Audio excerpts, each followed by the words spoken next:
Alas, I am the tech wizard, stripped of my powers, dethroned of my science fiction and fantasy-based powers. No more am I the master of the modem, the slayer of the bandwidth, the king of cables, the duke of dial tone, the person of interest of the internet. It doesn't matter, I'm not them anymore. What are you? I'm nothing! I'm a shell of the tech wizard that I once was. And now, it's time for a stream. A science fiction and fantasy stream of virtual proportions. Welcome you. Me? Yes, you, Casey Brennan, at the computer and keyboard. And you, Kiara, whatever your last name is, over there on your laptop. And you, Jason Gundelis, with your black shirt and your black pants. And you, the viewer at home. My, what an attractive viewer you are. Did you do something different with your hair? Because you are stunning today. Wow, you are, I'm getting a little flustered in here. You guys look great. Isn't this, Casey, isn't this a beautiful audience? Sure. Oh my gosh, I voted the best audience in all of Zenescope streaming. Welcome, all of you, to day 2 of Zenescope's Science Fiction and Fantasy Virtual Convention. If this is your first time here, welcome. Where have you been? We've been waiting for you. You specifically, that's right. Make sure that you let us know that this is your first time, and we'll make sure to get you all sorts of fun prizes when you purchase. How do you purchase, you might ask? Well, when you see a product show up on the screen that tickles your fancy, piques your interest, just type in the code that we present to you in the comment section, and we will add you to the list. And be sure to email us, if it is your first time, at vcons@zenescope.com with your shipping information. That way we are not just sending packages to Naruto Fan 1969 because we don't have the address or the Christian name of Naruto Fan 1969 unless your parents chose to name you that, in which case you have very cool parents. But unfortunately for our purposes, we do need to have a little bit more information. If you spend more than $200 in your orders today, correct? Yes. You will be getting a very, very cool special prize. Which one is it? You can show them the book, the print set. This puppy right here. And they're not getting the book, but they get the print of that. You will be getting a lovely print of this Cris Delara image, which It's this one. oh, it's that one. You saw it as a cover, ladies and gentlemen. Now feature it in your home in the style of a fantastically phenomenal Zenescope mini art print. That's right. If you spend over $200 today of combined purchases, you will be going home with this beautiful little number by Cris Delara. Stay tuned because we'll be interviewing her later today. And yeah, I think that's it, right? I'm ready, dude. All right, I'm out. I did my part. More not for me. I'm already dead. It's like we're passing on each other on going like different shifts. Like different shifts where, all right, man, later. All right, See you, Ralph. All right. All right. For those of you that are joining us in the stream for the first time, welcome. Welcome. Like Noah said, salud. All right. If you guys, first of all, it's Friday, dude. It's got to be happy hour somewhere. Let's get it up. As my Greek brother Elias Chadzunas would say, Yamas. All right, Yamas out there. Yes, I'm. What do you got? We have a VCon version. We have a VCon version. All right, whoever this VCon version is, hello. I can tell you right now, Georgia, welcome. We look to have a lot of fun. Oh, wait. Oh, Georgia is a VIP of ours. Georgia and her husband actually joined VIP in Seattle. Literally every time they came by the table, they bought something new. Georgia, welcome. I remember speaking to you specifically. Thank you so much for all that you guys did for us in Seattle. It was an absolute pleasure to meet you and your husband. I can't remember his name, and I apologize. Hopefully he's joined us in the stream too as well. Let me throw out a whoa. All right, that's about all I got as far as Keanu Reeves lines go. So like Noah said, if you see a product in the stream that you're interested in buying, whether it's book one, whether it's pack one, whether it's something like that, just go ahead and put into the notes. Georgia, what you want to do is put in like, if we show an item, it'll say pack one and it contains X amount of books and so on and so forth. And it's $125. If you're interested in buying that, just put pack one. Steven, I was so high on this costume that I had to rock it out 2 days in a row. I can tell you right now, I'm a big fan of Keanu, dude. I'm a big fan of the I don't know, Bill and Ted's trilogy of garbage. The Matrix, the first one I really do dig. Lawrence Fishburne, he's fantastic. And then Kate Moss, I really, really dig. I'm a big fan of the entire cast, actually, of Matrix. I'm a fan of each, actually, individual, the cast of each one. It's just the problem is 2 goes a little too far over, and then 3 just completely goes way off the deep end. All right. Not a fan of Constantine. Not a fan of, I can't name a good Speed. I can't name a Hardball. I never saw it. Thank God. So it's really Replacements. Good. Never saw it. Thank God. Hardball is really good. Okay. Because the rest of the cast are all kids and They're they're really amazing. It's mostly based on the kids. Yeah. So it's kind of got like is it a baseball movie, football movie? It's baseball. It's baseball. All right. I might dig it. Keanu is a drunk gambler. And Does he say well? He's you kids are so. No, he does more like talented. Does he do his air guitar? Does he do that? No, he doesn't. No? All right. There's another one that's really, really bad. The samurai movie he was in. Like Ronin something? Ronin, 47 Ronin? Was that 47 Ronin. The cast is phenomenal. Again, just really, really well done. The thought is well done. The problem is it's Keanu. All right, dude? Yes, I am a football fan, Matthew. Why haven't I seen the replacements? Probably because Keanu Reeves is in it and he's really bad. All right, dude? You know he's in Toy Story 4?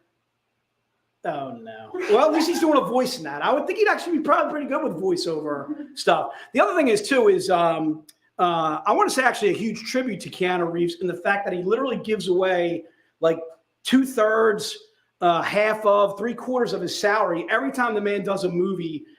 He's probably rich beyond his means and so on and so forth. Again, he just tends to give away all of his salary. So I can tell you right now, that's Alan, I would say my favorite actor. That's a real easy one, dude. It's going to be a tie. All right. It's going to be between De Niro, Pacino, and Sean Connery. Right there, those 3 to me. If you ever seen Al Pacino and Robert De Niro in Heat, or Al Pacino and Robert De Niro in The Godfather, either Godfather 1 or 2, the level of acting is extraordinary. And then the writing is obviously phenomenal for all those movies that I mentioned. I don't know, Keanu just doesn't seem to have it different. Keanu just doesn't seem to have that. He has a super great heart. There you go, Ken. Let's leave it at that. All right, let's rock on. We got some new stuff for you guys planned today. I can tell you right now, we're going to be rocking out some new stuff. Case, I know you're cold, so here, let me give that to you. All right, we're going to be rocking out some new books. We're going to be rocking out some old books too as well. Try and keep in mind that I'm looking for new buyers only unless I specify, okay? I am looking for new buyers only unless I specify whether it is you can do repeats from what you did yesterday. So if you bought things yesterday, please don't repeat. Otherwise, we have to take you off, that kind of thing. All right, so let's start with pack number 1. Pack number 1 is $125. Again, I'm looking for new buyers only. We sold out of every single pack number 1 yesterday. So I'm looking to do another 25 pack number 1s. Try and keep in mind, pack number 1 is $125. Again, I'm looking for new buyers only on this. Pack number 1 has this bad boy inside of it. All right, this is one of our diamond silver level covers, a cover by Paul Green. Absolutely slamming book. Here's a Black Friday that's also in part of that pack too as well. You'll get this book. I can tell you right now, the value of the pack number 1 is well worth over $125. I'll guarantee it. This book alone, if you look it up on eBay, I'm sure it's going for like $50, $75 by itself. As is probably the first book that I showed you. It's going for easily $40 to $50. This book, another that is easily going for $50 to $100. This is a Kickstarter book that we never put on our web store. In fact, the first two that I showed you are not on our web store either, which makes those absolute steals for $125 for 5 books. Again, pack 1 is a steal.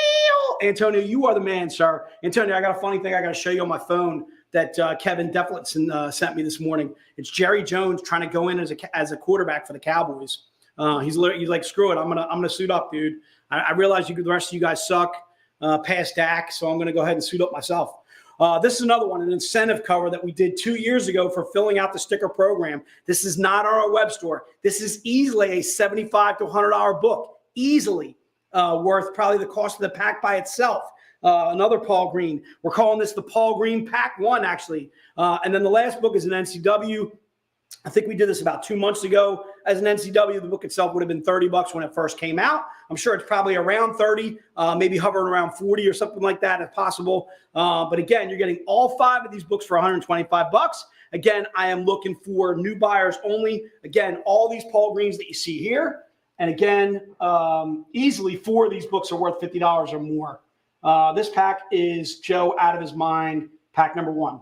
All right. So again, pack number 1, again, it's $125. If you guys are interested in that, put it into the notes. But again, I'm looking for new buyers only on that. And let's give Kiara a little bit of time. So let's go. Salud. One more time, dude. I'm going with a Red Bull today, dude. All right. I stayed up late. I watched that football game. How did the Chargers blow that game, dude? The Chargers were winning 7-0. The Chargers were winning 10-7, 17-7. Probably midway through the third quarter, and then all of a sudden, Pat Mahomes explodes for 2 TDs. They tie up the ball game. Then the Chargers throw a costly pick on the goal line, 99 yards going the other way. Touchdown, Chiefs. Game over. Game over, Johnny. I'm going to tell you right now, the Chargers are Chargers have got a good squad, but that was a bad loss. I can tell you right now. That was a bad loss by the Chargers last night.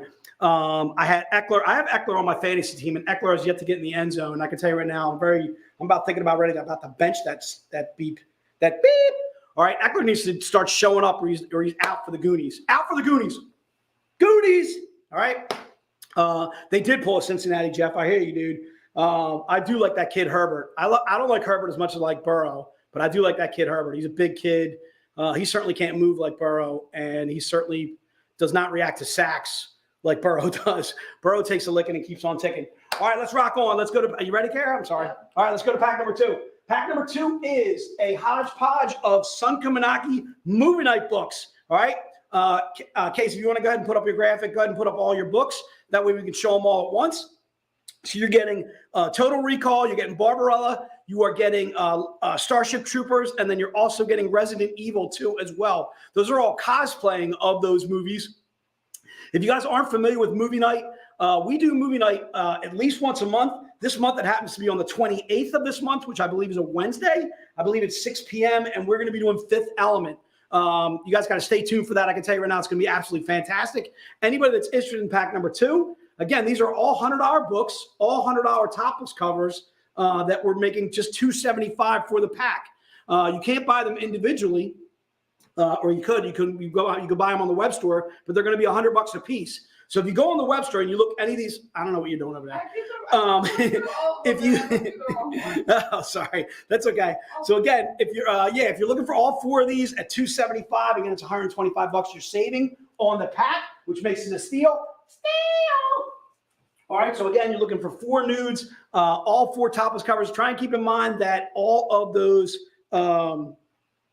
dude, I love Last Dragon, dude. You got that glow. Antonio, I can tell you right now, one time I was in San Diego, and this dude was Show Nuff, the master.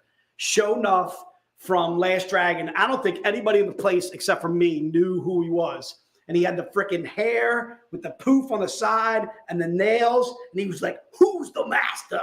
Show Nuff. I'm going to tell you right now, big fan of Last Dragon. Some really, really bad acting in that movie. Really, really, really bad script. But the master and Show Nuff, the man, dude, big fan. Kudos to you, Antonio. Who is the master? All right.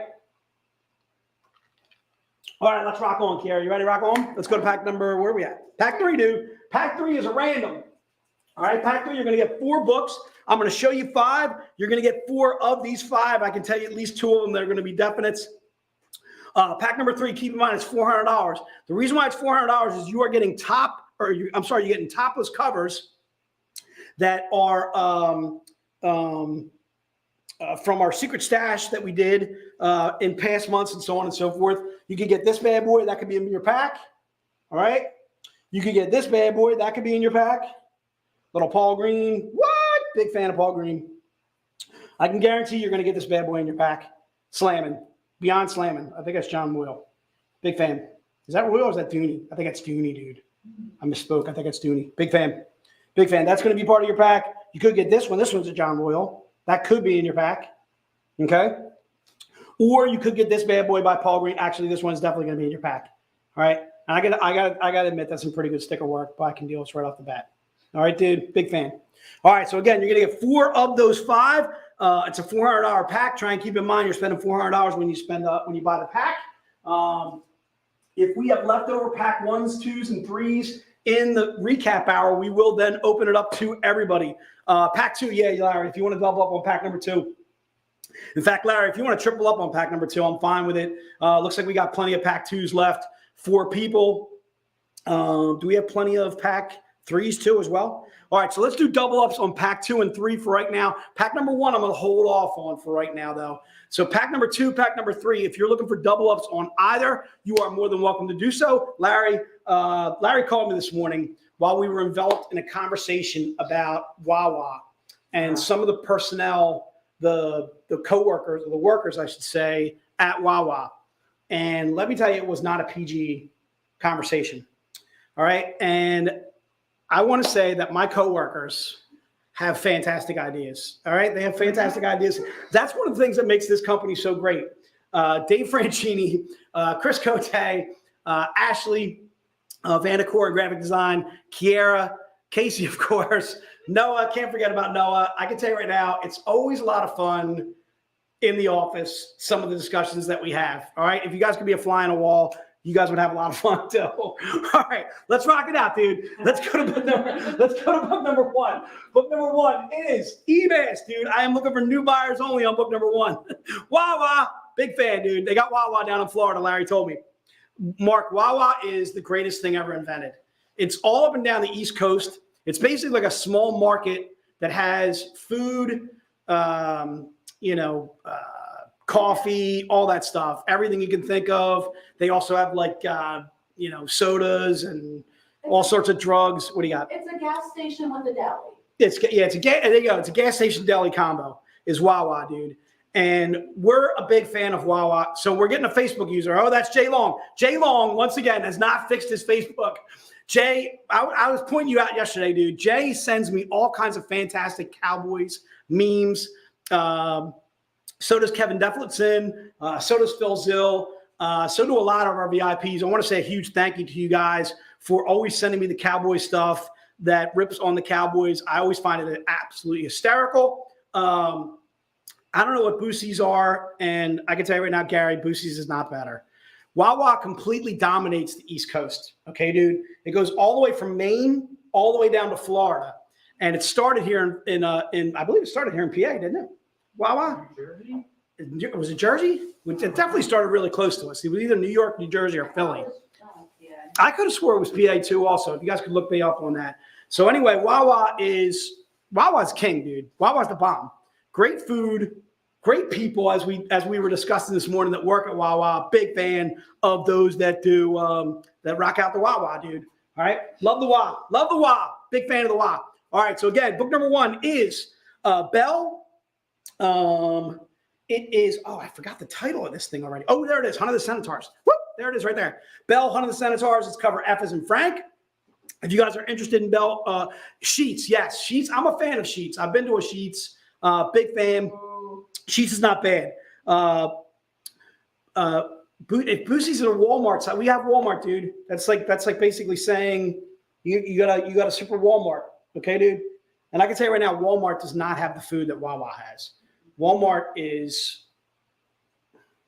I don't want to rip on Walmart, but I'm not going to. I don't have anything good to say about Walmart, so I'm just going to stay away from that. All right, Walmart is not Wawa, dude. Wawa is the bomb. All right, Wawa's like here, and Walmart's like somewhere down here with Kmart and some of those other. There's no such thing as Kmart anymore. I got it, dude. There's got to be a Kmart somewhere. I think there's like one left. There's one left in the entire world. One Kmart hanging on by a thread, I think just so. hanging on out there. Big fan. All right, Wawa is the bomb. Okay, dude. All right, let's rock it out. That is book number 1. If you guys are interested in book number 1, just go ahead and put it to the notes. Right now, I'm looking for new buyers only. And again, book number 1 is only $20. This is a standard or standalone story, so it's a readable as well as a collectible. If you've never read anything by Zenescope, Rip on Walmart, Brandon, you know what I'm talking about when I say I have nothing good to say about Walmart. That's why I'm going to stay away from that. A lot of jokes that I see on the internet are about Walmart, like what people wear going to Walmart. There's a whole website called The People of Walmart. The People of Walmart. You see what I mean? So you guys know what I'm talking about when I rip on Walmart. All right. Well, let's just leave it unsaid. All right, dude. But you know what I'm talking about. Brandon, you worked at Walmart for 4 months. All right. So Brandon, you know the ins and the outs of Walmart. I can't say I've ever graced that establishment. I've worked at some dives. I worked at a Roy Rogers when I was in my early 20s. Taco Bell. I like you worked at a Taco Bell? Did you eat like a champ? I like Taco Bell. I was still especially when I'm trashed. Fiesta tots. Okay. So that was around the same time. Oh yeah. The one good thing about Roy Rogers was Roy Rogers had burgers as well as the chicken, and I can tell you right now, the chicken and the biscuits, big fan. I'm a fan of Roy Rogers. Roy Rogers seems to have gone the way of the dodo though. They've been replaced by Boston Market. KFC has kind of taken over. I would say that's the only really, really bad fast food type really, really bad job that I ever had. I had a paper route. I was like 12 or something. All right, I digress. Double R Burger. Jeff, you worked at a Double R Burger? That's good stuff, dude. Wegmans is the bomb, Jeff. I agree with that 100%. Wegmans actually is really good. Wegmans is about, I would put Wegmans on the same kind of class as Wawa, but it's a little bit bigger. It's more of a supermarket, Wegmans, and then also too has all the hot food that they do, and they do a fantastic job. Kyle, when you're old like I am, you know what a paper route is, dude. All right, now everything's online, dude. All right, so again, that's book number 1. If you're interested in book number 2, I'm going to open up that to everybody. Book number 2 is open to everybody. That means it's open to double ups too as well. Again, this is the topless version of the book that I showed. This is the one that I said yesterday has BBC, baby. All right. And yes, we're going there again. BBC, beyond cleavage. All right. Winner, chicken dinner. Right there, dude. If that doesn't scream BBC to you, I don't know what does. Okay. Beyond. All right. The Z and the R so strategically well placed by Candelas. Right now, Candelas is 1-0. Right now, I'm 1-0 right now, Case. I'm up 1-0, but I got a feeling you're going to take it right back on the DeBalfo. All right, so book number 2 again is Belle, and again it's Hunt of the Centaurs. Again, written by Dave Franchini. This is the topless cover that we have for. Thank you, Tammy. Once again, book number 2 again, $100. It's a 100 print run. There's only 100 made of this cover. If you've ever bought topless books from us before, you know that our topless covers are just a topless cover just by itself. It's not topless on the interior. It's actually Belle. Belle is like our female version of Batman. She's absolutely badass. Her mother was a beast slayer before her. Her father was former military. She winds up battling beasts in Philadelphia, winds up kind of going from there, spread as far as to other states and so on and so forth. Belle is just absolutely badass. Again, she's kind of like a Batman type character in the fact that she has gadgets. She doesn't have superpowers, but she's obviously super smart and absolutely just badass. Plus, she wears an absolutely fantastic outfit. There's my man, Rick. Rick, I need to know, you guys going? Are you and Crystal going to New York, dude? I need to see you guys in New York. All right, we need to be drinking a beer at NYC, and your wife needs to lick me on my cheek right here, dude. All right, I'm a huge fan of the Van Divers, dude. Rick and Crystal. Rick was making a Billy Tucci video in San Diego when it was Billy Tucci's birthday, and he came over to our booth several times. Rick was kind enough to send me the video afterward, and it was just myself, Casey, the rest of our crew just kind of making fools out of ourselves on this video. Want to wish Billy Tucci obviously a happy birthday, happy belated birthday. But we had a lot of fun with that. Rick, thanks for coming over when you did. Obviously, thanks for seeing us in San Diego like you always do. I think I also saw Rick and Crystal in C2E22 as well. Thanks for always kind of following us around to pretty much every show that we do, dude. All right, so again, that's book number 2 if you're interested in book number 2. Book number 3 is going to be our sticker book for the convention. All right, first and foremost, let me show you the sticker. All right, there it is right there. If you are taking part in our sticker program, and you know what I mean, excuse me, if you know what I mean, this book comes with a sticker. If you do not know what the sticker program is, don't worry about it. You have no chance of getting it. I'm looking for new buyers only on book number 3 because we sold out of book number 3 yesterday. New buyers only. Please don't put yourself down for a book number 3 if you got it yesterday. Please don't go ahead and do so. Again, book number 3, this one is our Grimm Fairy Tales annual. It is our 2022 annual, and it's cover F as in Frank. Again, it's a cover by Mike DeBalfo. Just absolutely fantastic cover work by Mike DeBalfo. We were fortunate enough to catch Mike out in Phoenix when he rocked out Phoenix with us. His booth was literally a stone throw from ours, as was Marat Michaels, as was Raven, as was Nei. We had just a ton of talent literally surrounding us in Phoenix. We are just extremely fortunate to work with the many talented people that we do. Raven Gregory, who does writing for us. Nei, who does covers for us. Nei actually did one of the, did she do one of the Van Helsing covers? She did one of the Bell covers. I think she did one of the Bell covers. I don't know, she did one of the Van Helsing covers. She did one of the new Van Helsing Flesh something covers, and it's just banging. Flesh of My Blood. Big fan of Nei, dude. We were fortunate enough to have Nei with us out in the VIP event out in Vegas. Just another one of those cover artists that we are extremely, extremely fortunate to work with. We had Mike DeBalfo out there too. Again, another cover artist we are extremely fortunate to work with. Case in point is this book right here. This is a perfect readable as well as collectible. For just $20, you can get book number 3. Book number 3 is our holiday cover for September. So I would imagine, Eric, the holiday cover for October should be Halloween, I would think.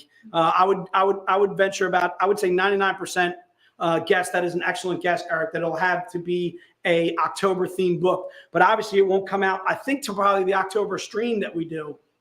I'll see if I can get you guys the dates on our October streams. That way you guys can join us for that. If I don't find those dates, make sure you stay tuned to our social media. We'll post it there, that kind of thing. So the person saying, I'll take one. If you've never bought from us before, I don't recognize that handle, Neil Sheaf. Do us a huge favor and shoot us an email at vcons, which is VCONS, at zenescope.com. Just let us know your real name, your address, where we can send the orders to. The other thing I want to mention to you, Neil Chief, if I'm pronouncing that correctly, is we are doing the mini print. What'd you do with that mini print, Noah? So we're doing a mini print. There it is right there. So we're doing a mini print for free for everybody that gets over $200 in an order. Okay. The back to school cover was not the holiday cover for September. This is, Eric. Okay. The back to school, I think, was for August. All right. The back to school cover for August was the holiday cover for August. All right, dude. Please don't make me recite all the covers that we've done for each and every month. I can tell you that I don't know. All right. So let's you know them all? You'd be able to rattle them off. I know January was New Year's. New Year's. February was Valentine's Day. I'm sorry. St. Patrick's March Day. was St. Patrick's Day. April was Easter. May was May the 4th. May the 4th. I would have missed that one. June is our birthday. June was, I'm sorry? Our birthday month. Was a birthday book? Yeah. Birthday. Okay. And July would have been 4th of July. 4th of July. August is the back to school. This month is Oktoberfest. Kira, that's why I got you here, dude. Is all right. October, November's Thanksgiving, and December's Christmas. All right, good stuff. All right, there it is right there. So let's give it up for Kira right there. Bam, Kira. That's good work out of you, dude. All right. Yamas. Can you run through every Paul game you've ever offered? Jeff, you're a funny guy, Jeff. All right. When I say that you're a cool dude and I'm a cool dude, we're both cool dudes, Jeff. I've met you in Philly. Whoa. I've met you in DC. Whoa, 2 times. Jeff, we're both fans of Paul Green. Whatever you did before your time in collecting Zenescope, before becoming a VIP, I'm sorry, man. But I can tell you right now that we're glad to have you now. Whoa. Okay. That's all I got for that one. All right, so let's rock on. Kiara, are you ready to rock on, or you're still doing your thing? You're still doing your thing. All right. And this is our time, Trent. It is our time. Nothing wrong with having a little drink on our time. All right. Nothing wrong with having a little drink on our time. It's Friday. Hopefully you guys got something planned for this weekend. I got nothing but soccer games, lacrosse games. Oh, dude, I got something exciting tonight. So my son is buying an SUV tonight, and I'm gonna put my name on the SUV with him. We're gonna get his insurance taken care of through me, so that way it can make it a whole bunch cheaper on him. For those of you out there that have sons or daughters turning 16, 17, 18, and so on and so forth, it's a really exciting time, to be honest with you. I'm looking forward to my son being able to drive. He's a very responsible driver, which I like. And then also me not having to drive over to pick him up all the time when I do. Maybe him being actually able to take himself to his own sporting events, that kind of thing. Him being able to drive his brother to his lacrosse game at 8 o'clock on a Sunday morning. I can tell you right now, Logan's going to be getting out of bed for that. I'm going to be a fan of that. Maybe picking up his sister when she's got a soccer game in Delaware or something like that. I can send Logan off on that. I'll be like, dude, here's 30, 40 bucks for gas. Go have a blast. All right, go down there and go get her. All right. I'm a big fan. Now, seriously though, I'm really excited. Really excited for him. I'm sure he's happy. Let's rock it out. All right. Let's go with that is book number 3. Looks like Kiara's ready to rock. So let's do the Z-rated version of that. This is where Casey is going to absolutely slaughter me. All right, dude. This is book number 3. 4. How many times are we going to pass the ball? 4. All right. There it is right there. All right, Tammy, what do you got? Tammy, I'm leaving it up to you. All right, Tammy. This is book number 4, $100. It is Mike DeBalfo, Oktoberfest, the Z-rated version. I'm going to open this up to everybody. So if you want to double up on this bad boy, you certainly can. All right. Again, book number 4 is the Mike DeBalfo. Again, I feel good about my sticker work on this, but I can tell you right now, it's a tie. Tammy gave us a tie. Do you know what that does? That pushes this very far in my favor now. You realize that? Because I did not cheat. How do I cheat? Because I looked up the answers to the trivia well ahead of time?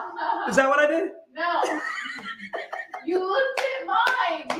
You weren't prepared. I did not. You weren't prepared yesterday. I do the same thing every time. You weren't Same prepared. thing every time. All right. I get really small stickers, and I trim them down. Okay. I cut them as small as they possibly. Gary's got you, dude. Gary's taking you for the win. All right. Gary's taking you for the win. Unfortunately, Gary, you're not a judge and jury in this. Tammy and +1 are this. They are the rulers of the verdict as far as what goes on. Josh too. Josh, I'm going to see you at the VIP event, but no, you and Gary are also not judges on the covers or whatever on the sticker. It is Tammy and it is +1. I have dubbed them official. All right, official sticker. It could be the fact that Tammy loves me. All right, it could be the fact that +1 loves me. I have dubbed Tammy queen of the sticker choosing. All right, the sticker choosing battles. All right, Nick, what do you think about that? Yarg, not too much. Yarg, I think Casey be winning every once in a while. We're very hard on Casey and her stickers. She be doing a fantastic job. All right. So again, book number 4. This is a sticky situation. You know what I'm talking about there, Pop Anime. All right. But there it is right there. There it is. There it is. That's why Jay wins. Jay is a fan of dolphins. In fact, I'm a fan of Flipper. I'm a fan of... All right, I didn't want to do that on camera because I can tell you right now I would have been really bad. All right, let's rock on. Are you ready to rock on? Let's rock on. Let's go to book number 5. Book number 5. Give me 5, Utah. Give me 5. Book number 5 is Grim Spotlight, Iron Maiden H. All right, it is $25, dude. This is our September lingerie cover. For those of you that were fortunate enough to catch our interview with Carla Cohen last month. For those of you that didn't, it is on our YouTube page, right? It's on our YouTube page. If you go to YouTube, look up Carla Cohen, look up Zenescope. You should be able to find that interview there. She is a delightful young gal. Big fan of Carla Cohen. Big fan of her artwork. Just big fan of her in general. Just, it was a very informative interview that Ralph did with her. Just another one of those fantastic cover artists that we are just absolutely beyond lucky to have doing covers for us. There's my man Harlan. Harlan is now VIP. Harlan, welcome to VIP, dude. Harlan's been a VIP for about a month, maybe a month and a half now. Big fan of Harlan. I think I had to knock him over the head in Chicago to buy VIP, but I'm sure he's glad that he did.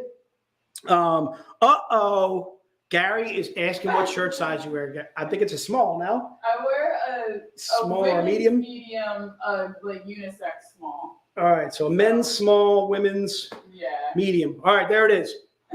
Oh, there's Marshall once again. Marshall, you are a cool dude. Marshall. Oh, I lost my shades. Hold on, Marshall.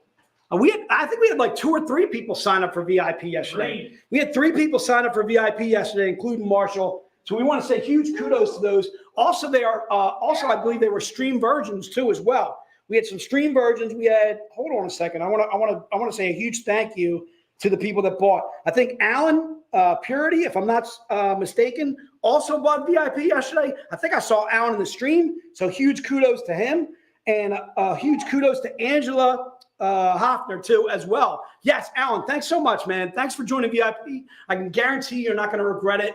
All the people that are in. Oh, Mary is brand new too as well. Mary is also joining VIP. So huge kudos to you guys for joining VIP. I can guarantee you're not going to be disappointed. If you are disappointed, make sure you shoot Noah an email and tell him why you're disappointed. So on and so forth. And then also you VCon virgins. So everybody that's a VCon virgin for ordering from us for the first time, you guys are going to get signed graphic novels for free. Could be a graphic novel written by Dave, could be edited by Dave, could be written by Joe, could be just the fact that Joe can sign every single thing that we do because Joe is the owner here, along with Ralph. Those 2 gentlemen can literally sign everything at Zenescope because they are the child of pretty much every single thing that we have ever done from 2005 to date. Joe and Ralph had a hand in making or creating that kind of thing. So huge kudos to Joe and Ralph. Thanks so much for creating the job that we have. Thanks so much for creating the VIP program that we have too as well, creating the family that we have. So again, everybody that's a brand new order to the stream of VIP, stream virgin. So we like to call them. Again, you guys are going to get signed graphic novels for free. All right. So let's rock on. That was book number 5. Book number 5 again was the Carla Cohen. That was $25. All right. Try and keep in mind, if I'm not getting a lot of people that are ordering these things, I am going to open it up to double ups, but that'll be in the recap hour. The recap hour will be from 3 o'clock on today. Okay. Stay tuned. We're gonna have Cris Delara at 2 o'clock, and I can guarantee you, as soon as Cris gets in the backstage and Noah's ready to rock, Max, you're the best, dude. What's Max's boyfriend's name? Eric.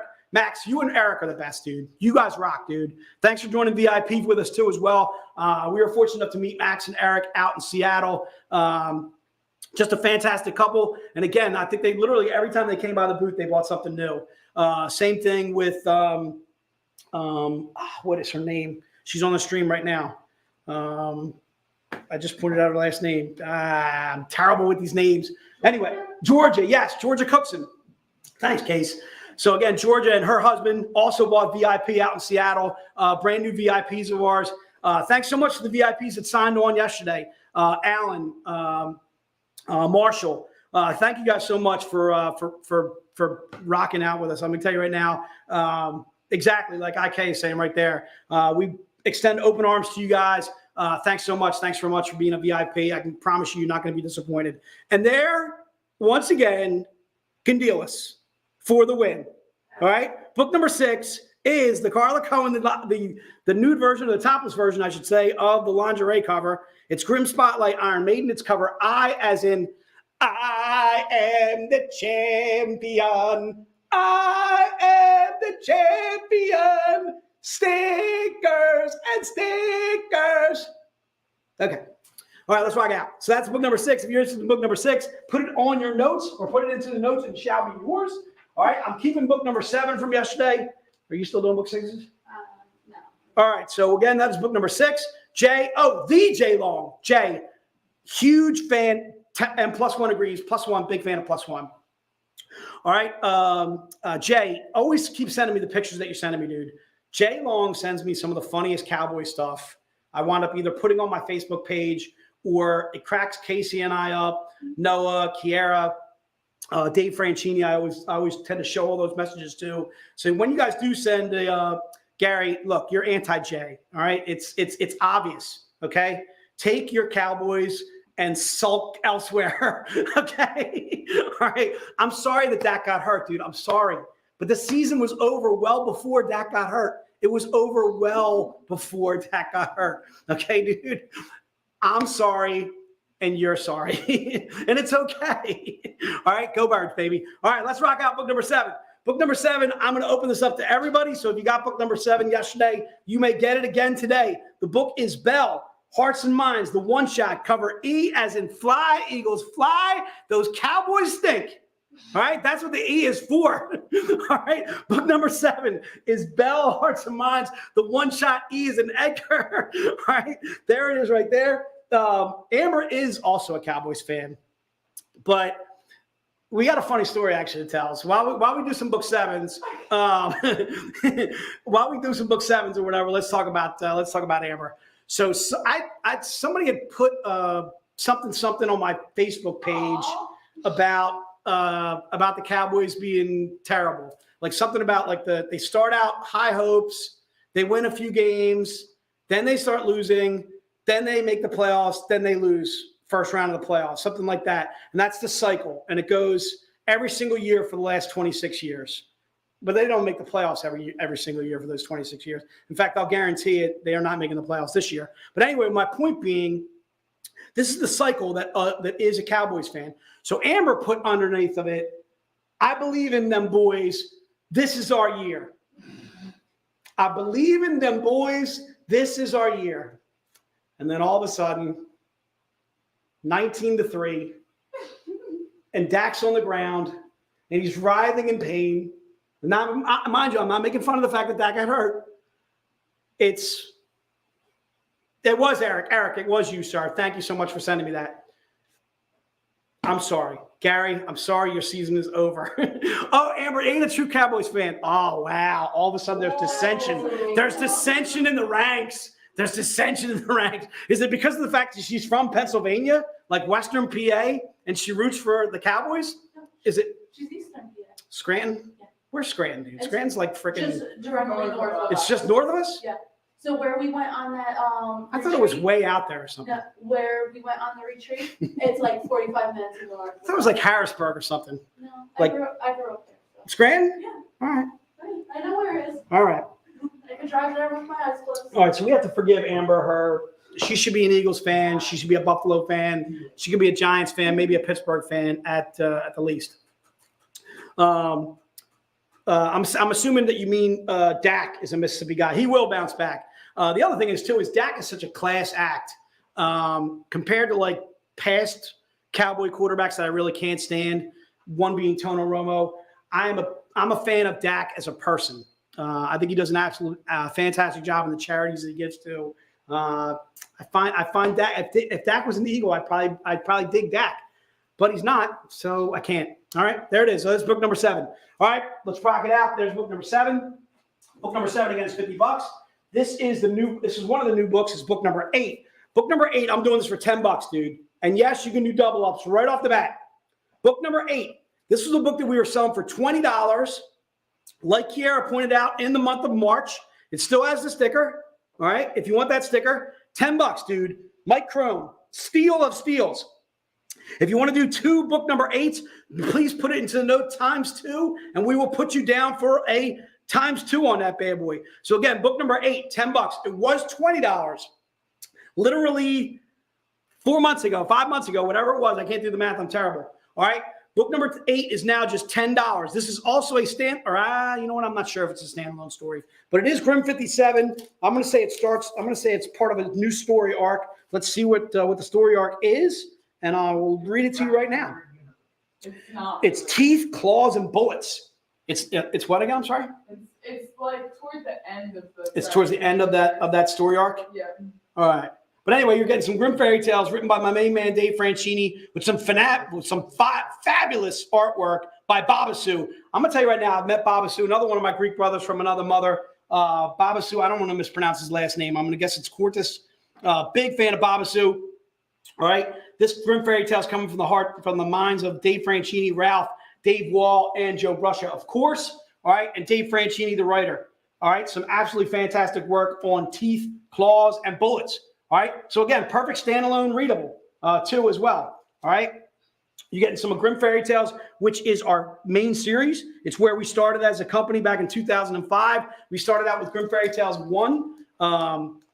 Our initial series had Sela. Sela was the guardian of our nexus, the guardian of our universe. Was Sela. She held the Book of Grimm. She had the ability to put you into the Book of Grimm to show you these are the consequences of your actions should you choose this darker path that you're heading down, that kind of thing. So our version of Grimm Fairy Tales is much like original Brothers Grimm, not like Disney style Grimm. Now we've gone into a new story arc, which is Sela's daughter Sky, and that's what this book will feature, is Sky, who is now our new guardian of our nexus, is Sky. She now holds the Book of Grimm, that kind of thing. So again, for $10, just making this a steal of steals. If you want this bad boy, go ahead and rock it out. All right. And again, that is Grimm Fairy Tales 57. All right. Cover I as in indigo. If you're interested in that bad boy, just go ahead and put it to notes. That's book number 8. All right. Let's rock on, dude. Let's go to the showcase number 1. Showcase number 1 is Elias Chadzudis. The book itself is the Z-rated version of our game cover. So we're doing Z Life this month. If you're interested in the non-Z-rated version of this cover, it is on our web store right now. All you have to do is follow the link that we're going to post in a minute. It's $50 for the non-rated Z-rated version. It's going to come in a board game style, like a board game box. It also has a metal card cover of this. And then again, it's not going to be Z-rated. If you're interested in, do me a favor, Noah. Can you check and see if Sean Mack got book 3 from yesterday? We can get it for him today. Yeah, I mean, can you double check though yesterday to see if you got it? So if you didn't get book number 3, Sean, if you didn't get book 3 from yesterday, we'll make sure you get book 3 today. Sean, we got you covered, dude. He did not get book 3 yet. So Sean, we're gonna go ahead and put you down for book number 3 today. So Noah, if you can go ahead and fill him in for today, that way Kiara doesn't have to pop back and forth between showcase 1 and book 3. All right, so again, showcase number 1, again, is the Z-rated version. It is the topless version of the showcase that you see here. Try and keep in mind that our showcase is always grayed out a little bit better. It is you're very welcome, Sean. Thank you, man. Thanks for joining us like you always do. Appreciate you. So again, showcase number 1, keep in mind our showcase is grayed out extremely well. Hey, man, let me do some piano for you, dude. You guys rock. All right, dude? You guys rock in the street. That's my best Bill and Ted's, dude.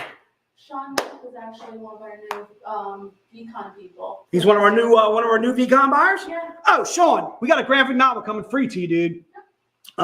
You rock, dude. All of a sudden, Tammy is voting. She's voting hard over there. We discussed this though. I didn't make that one. I couldn't find the topless version on the drive. So what I'm hearing right now is wah, Jay, wah. Is what I'm hearing. Is that accurate? Does that sound about? All right, that sounds about right. So Tammy, yes, once again, you and +1 for the win. Can deal us. All right, that's all I'm gonna say. All right, let's rock it out. So showcase 1, go ahead and put it down in the notes. I'm gonna open this up to everybody. Anybody that wants showcase number 1, even if you got it yesterday, please go ahead and grab another one if you'd like to do. There it is right there, showcase number 1. There it is. All right. And again, if you're looking for the non-Z-rated version of that, it's on our web store. Did we post that link? Can we do that? We did that yesterday, but yeah. Yeah. Can we do that again real fast? So again, for $50, you can get the non-Z-rated version of that book there. It's basically, if you go under the search engine, you look up Elias Chadzudis, you look up board game or you look up cosplay cover, you should be able to find that cover there. Again, for $50, you get that book. You also get a metal card. You also get a surprise item in your box. We call it a board game box. And Casey's going to be putting up the link for you momentarily. All right, so for now, let's go to showcase number 2. Showcase number 2 is this Paul Green. It's an oldie but a goodie, but in a showcase form. This is a limited 25. There's only 25 made of this bad boy. So if you're interested in that bad boy, it shall be yours. Oh, I'm seeing Tony Knoll. Tony, dude, I need you at the VIP event, dude. We got to defend our crown. All right, dude, you know what I'm talking about. All right, dude. Oh, Mark, give us some in-scoop, dude. Give us some inside information, dude. Give me some Wawa versus, what's it called? Boosies? Boosies? Is it boot? Am I pronouncing that correctly? Boosies? Or is it Boochies? I can't imagine it's Boochies. It could be Boochies. Bucky's? You're putting a K in there? Bucky, like Bucky Dent. All right, let's go with showcase number 2. Again, it's Bucky. Oh, it is Bucky's. Look at that, dude. It's it's Bukies. Bukies sounds like something like you had a bad meal and something's coming up. Like Bukies. Bukies. Bucky's. Like Bucky. It sounds like Bucky's. All right, let's go with that. Let's go with Bucky's, dude. All right, so what do you got? Bucky's versus Wawa, dude. Mark, you got it on you got it on the net. All right, so there's the subscription right there. Thank you, guys. So there's the subscription if you want to get the non-Z-rated version of the Z-Life, the board game cover by Elias Chad Zudas. All right, so the mascot is a beaver. That I'm gonna leave that one alone. I'm gonna leave that one alone. I feel like I'm okay here if I leave that one alone. All right. So it's Bucky's Beavers. Okay. Once again, let's leave. I'm gonna leave that one be. All right. Let's go to showcase number 2. Again, showcase number 2, a 25 per round, $150. If you're interested in that bad boy, go ahead and put it to the notes.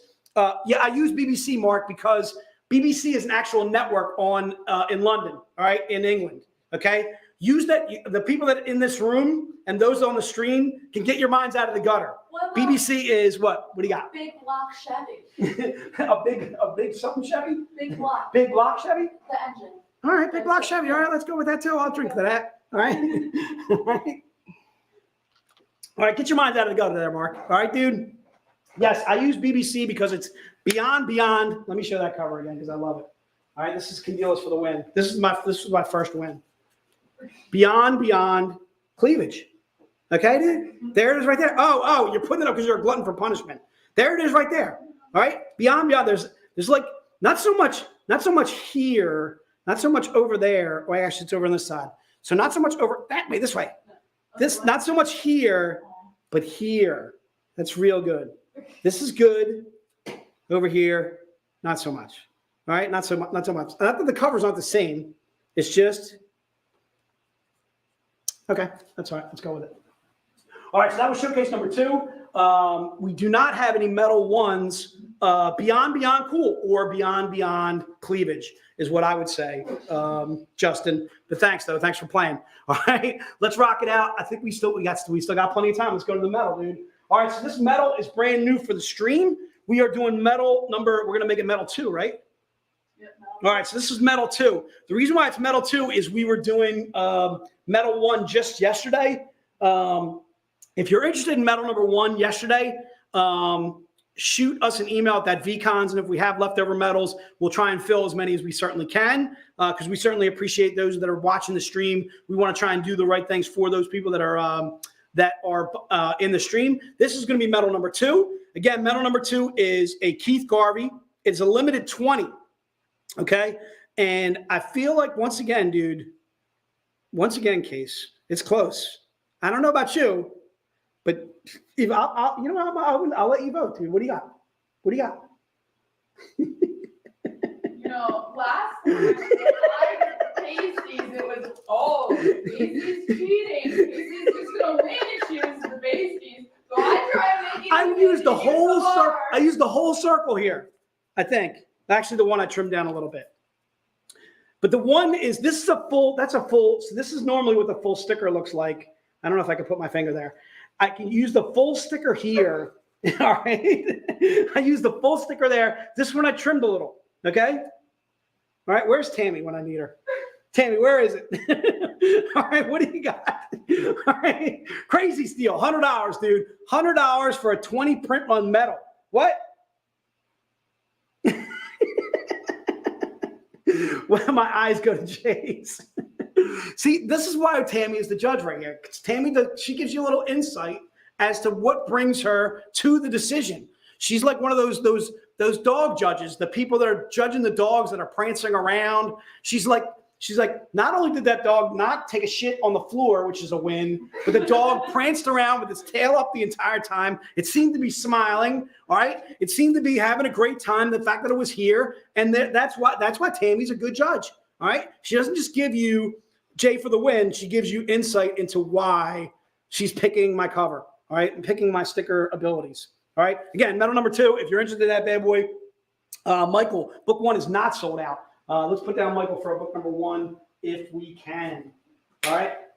I think that brings us to the end of those. So I think what I'm going to try and do is, Noah, if you're ready, I'm going to actually get Noah Graham because I can see Chris in the background. So I want to get Chris on. I want to try and give Chris extra time. Chris, first of all, we want to say a huge thank you to you. Thanks for doing this interview. Thanks for doing all the covers that you do for us. I don't know if you heard us in past streams. We are extremely fortunate to work with you. I can't express that enough. Being in sales myself, having the ability to sell your covers. I don't believe that you and I have ever met before at a convention before. Right. I don't think we have. I'm gushing over you, dude. I'm a big fan of your work. Thank you so much for doing the covers that you do for us. We are extremely, extremely fortunate to have you. It looks like Noah's getting ready, so I'm going to give him a couple more seconds to sit down and gather his thoughts as far as the questions that he wants to answer you from you. And then also, again, Chris, thanks so much for doing the interview with us. We got some books that we're going to sell of yours after you are done. And Noah, if you are ready to, sir, if you're ready to take it away, Noah, it is yours. And Chris. Hello, everyone. Hopefully you can hear me. If you can't hear me, please post some type of comment in the comment section below. Say, Noah, we can't hear you. What the heck are you doing? Noah, there's something wrong with your computer. Noah, why are you filming with the light behind you? That's like aging 101. Noah, nice peanuts. Thanks. And thank you, Chris, for sitting patiently in the back and listening to our standard Zenescope ramblings. I'm going to bring you on if you're ready now. All right. Welcome, Chris. How are you doing today? Hey, Noah, how's it going? It is going great. Are those overalls? Is that a smock? Yes, very, very fancy, huh? I was gonna say, yeah, that you're dressed the part. That's very artistic. Yeah, I spend most part of my time painting, so I use that inside my home office all the time. Fantastic. And where are you calling from right now, for those who might not know? Sorry? Where are you joining us from today? Oh, Canada, Ontario. Fantastic. As I'm watching, sorry, Jason's moving some stuff around here. Oh, thanks. I liked the peanuts. Honestly, that was a literal peanut gallery. Thanks. Thank you. So, Chris, yes, you do some phenomenal work. Very fantastic art. You sent some over, some of your pens or your pencils, your sketches. But I want to say that you have a very unique, within like the Zenescope covers and kind of like the stuff that you typically see. And there's one of our VIPs, Carol, giving you some props down there. But yeah, you do some phenomenal and very distinguishable pieces for Zenescope. So I would love to know, like, what's your process? Are you entirely like traditional, or do you have any digital elements in your work? I work in both mediums. I also work on digital and traditional. For Zenescope, I prefer going entirely digital because it's easier for any changing or anything that is necessary. But all my process is basically the same. I do my research about elements that I'm gonna use and add to the covers, and after that I do my sketches, digital or traditional, and then I start develop the art lines and the final concept, and I show to David, and I receive the feedback if necessary, change anything, and then I start to really play with the design and the layout. So I do my final art lines, and I think about more details, and especially final effects that I love to add. Like, for example, I think I sent to you a bird that I use for, yes, for Robin.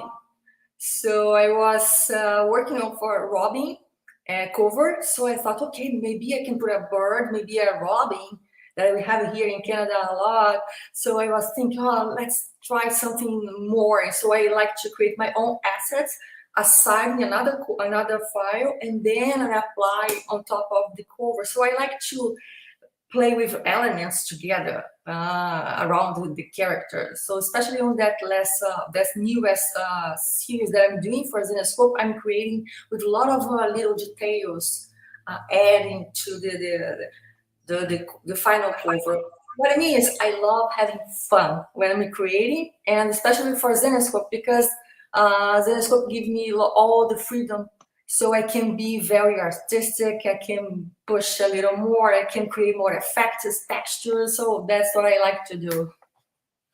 Yeah, that's fantastic. I'm trying to bring up, I tried to upload the bird picture that you sent me was beautiful, but I tried to upload it, and the streaming service that we use, they were saying like, whoa, this is too big and too cool to show with the general public. That's fine, but I want to show for people who might not be familiar, you were saying that that bird was an asset for the Robin image that you did, Robin Hood. So I just want to see if I can pull that up real quick here. Oh, well, here are the pencils that you sent for sure. So right down there in the bottom left-hand corner and the bottom right, I think is the image specifically that you sent to me. Yes, but the little bird. Yeah. And like you said, like all of those like little individual assets, and that's what I love too. Like you were saying, like you have the flowers, you have bow, you have the arrows, the petals, the city in the background, and everything comes together. We have one of those for Van Helsing that you did as well that I'm going to bring up here. And this is a bit of a smaller image because it's on the notebook. Again, our streaming service can only have so much battery. And I'll get it off of your face too. They take over my face. Oh, no, they want to see you. They're here for you today. If I could cover this, I would. But yeah.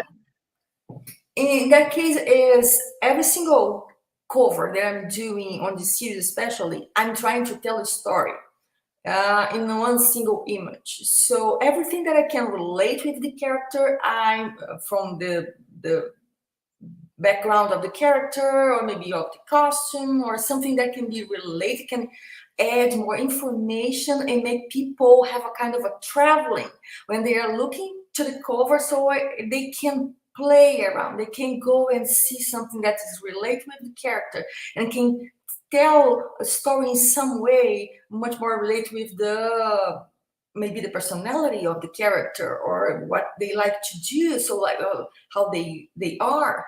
I don't know much about the background of all characters because there are many characters. But when I get one to do, I like to do a little research and understand the personality, the attitude, the how it is, this psychological side of the character, and I try to apply in a very light way, very nice way on the cover, on my composition, my idea. So it's very exciting for me. I have fun when I'm doing this. I like to incorporate things and elements and textures that can pop up the character and make people, wow, that's Robin, look at her face, look at her background, what this bird is doing here. So if they look a little more, they see, oh, that's a robin bird. Oh, now I understand. So it's kind of a game that I like to do when I'm creating those covers, you know? Yeah, absolutely. No, some of my like my favorite artists, you might be familiar. Jamie Hewitt, who he worked on Tank Girl, does Gorillas, but his art style is very similar, wherein like, you know, he just loves to put as many things within like a page or an image as possible, but it's never overwhelming. Like with your stuff, you were saying too, like with the composition, like it seems like that's all part of the game, is like how you get it to flow and how you get it to fit. And you're right, like it does like pop. I wanted to bring up that the Van Helsing image that you sent as well. And again, you have those like little story elements in there. You've got, you know, the full moon in the background. You've got a little bit of the blood dripping down from the top. You've got the skull too. And again, like I didn't even see the skull before, but then you have the bats around. Let me see if I can pull back up the notebook, and I'll cover my mug this time. Let's see. So yeah, you can see that a little bit better. The colors alone for it. So you you do all your own coloring as well, you were saying. Yes, I do my own painting because I think not that I can't work with another artist, of course I can, but I enjoy this using the colors to help my story, how to show this character, how she is, and for example, this Van Helsing, she is hunting for vampires and creatures, so she is in the night, and I like to incorporate these colors and this mood and this atmosphere inside my work. So that's the reason I like to be responsible for the colors too, because I want to finish my story. I want to start the story with the drawing and conclude that with the colors and the effects and the things that I like to add. So for me, it's a kind of it's an entire process. And when I finish the cover, I feel like that's amazing. I can't wait for start the next one. Nice. Yeah, that's such a great feeling. And I wanted to say too, if you for the viewers at home, on this kind of series that you're doing, you have almost like these like horoscope, zodiac, like kind of like symbols representing the characters too. I know like Van Helsing's is up in the top right there, and Robin has one as well. I think that's a nice touch too. Was there any specific like inspiration for that, or you know, why you wanted to include that with this kind of series? Yes, this little icon is just like a symbol. I was thinking, if one day Zenescope would like to create some, I don't know, pins or anything that can be like just a symbol of the character, not the character itself, but something that can be related, like a logo or anything for every kind of a character. So I thought, okay, maybe I can play with that too, and I can make a little icon that we can recognize as soon as we see the character, but oh, it's not her, but it's a symbol. Oh, that's her. So I decided to make for every single one a little icon and add to the composition and see if it works. So I'm happy because they allowed me to do that. So I had fun creating also these art lines as icons, and I have so much fun when I'm doing your covers. No, that's fun. So fun. That makes me happy to hear. We spoke with Ivan Tao during our last VCon, and you know, he had a very similar attitude. So like that makes me happy as like an employee. Like I don't know what's going on behind, you know, the doors. Like Dave's office is there, his door is closed. You know, I see the magic that happens, you know, at the end result when, you know, it gets delivered from the printers. But knowing that you guys are kind of like, Dave's like, yeah, have fun, you know, express yourself, be yourself. That's so, and the fact that you're excited to come back and you want to do more. Like it'd be a much different story if you were like, okay, Zenescope, one and done, I'm out of here. Like, who else we got? No, I love it. I love it. The one that I'm working right now is I did Gretel, and now, oh my gosh, I forgot her name. How could it be? I forgot her name now. Well, I know we don't have it here like in the server, but I've been looking at Kiera's desk because we just got your Karis prints in. And those look great. They've got like again the colors and everything. Oh, speaking of colors, this is one of my favorites. I have this one myself. I picked it up. I think again, notice how they're appearing over my head now instead of yours. But the red and the yellow and like the sunset going then down to, and like the looking over the shoulder, like that ominous, like what's going on? Something's coming. That whole series that you did. I did that image and other more two images from Zenescope characters when the pandemic started, and I was inside home on my studio, and I decided to play with some different kind of a medium like Copics and also pastels and color pencils. So, okay, let's do something that I can have fun. And I decided to get one of the characters from Zenescope, and I did that. And I did other, like I think Van Helsing, and I did Robin. That's Robin, that's Van Helsing, and I did another one more, third one. And okay, let's have fun. Yes. This one, this one is gorgeous to me. So this is a different. The other ones that we were showing before, that was more like of a digital type of process. This one, you're saying you kind of played around with, different mediums and whatnot. Yes. I was playing with the Copics and the pastels, and decided to do something to enjoy my time because I was inside home, inside my studio, not going anywhere. So let's do something fun and nice. And I did, and I love it. And I post on my social media, and people love it. They really like it. So okay, I decided to send to Dave. And they look at what I'm doing. I'm having fun with the characters, and he liked it very much. And I'm very happy because they also decided to use the cover, the images, and that was really fantastic for me. I can't believe that's true, because I was doing just for fun and because I love the characters, and I decided to do something with my time inside home. I was stuck there. So it was really, really cool. And after those three images, we decided to start the series that I'm doing right now with the digital media, but it's the same approach, but actually more with like icons as I showed before. Right. And that's what I'm doing right now, and I have some other covers to do in the same style, so it's cool. I have so many ideas for Zenescope. I was thinking another day, why not making them like vintage style, like the 60s, how would be Robin on the 60s, and Gretel, and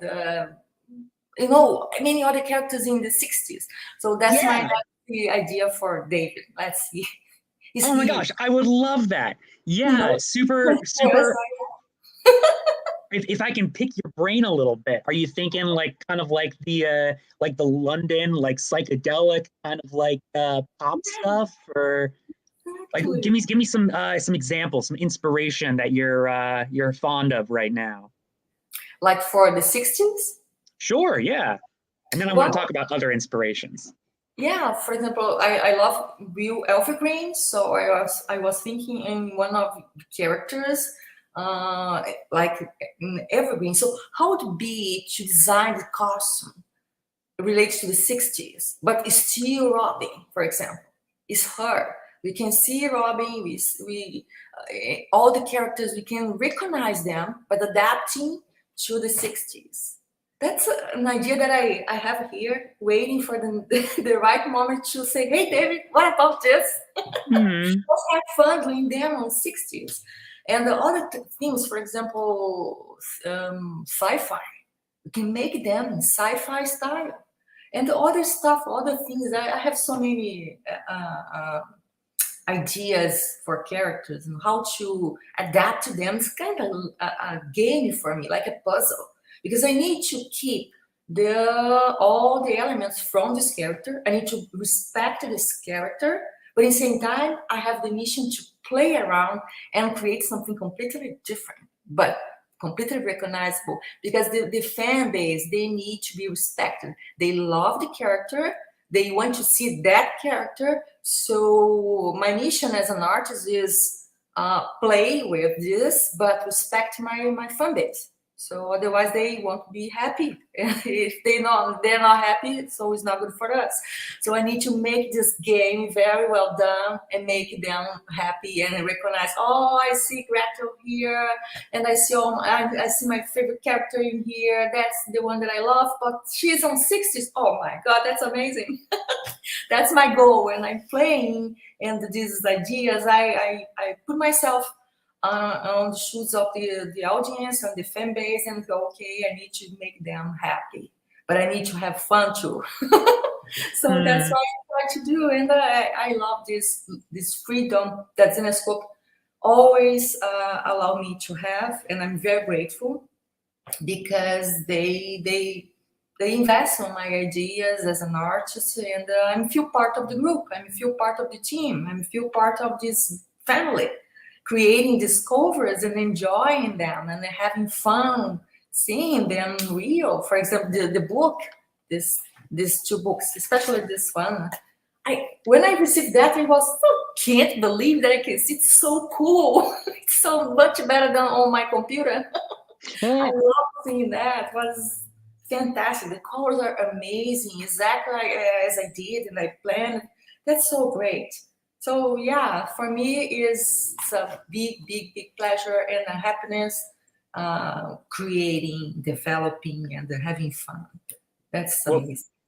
Well, we are just lucky to have you because this isn't a graded assignment or test or anything, but so far all of your answers have been like A+, 5 stars, 2 thumbs up. Because that's again, I just love to hear, when somebody's passionate about what they're doing, it shows, and, it shows in your work that, you're passionate and you're having fun. And, we're just lucky to have, an individual like yourself who's passionate and, energetic about, trying to capture, the essence of the character too.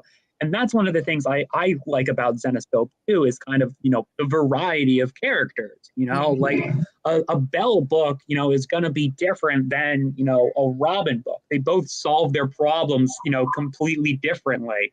And, and that shows because then you have like the Zenescope fans that are, I'm calling you out, Gary, hashtag Team Karis, hashtag Team Sky. So, people love their characters enough to represent them.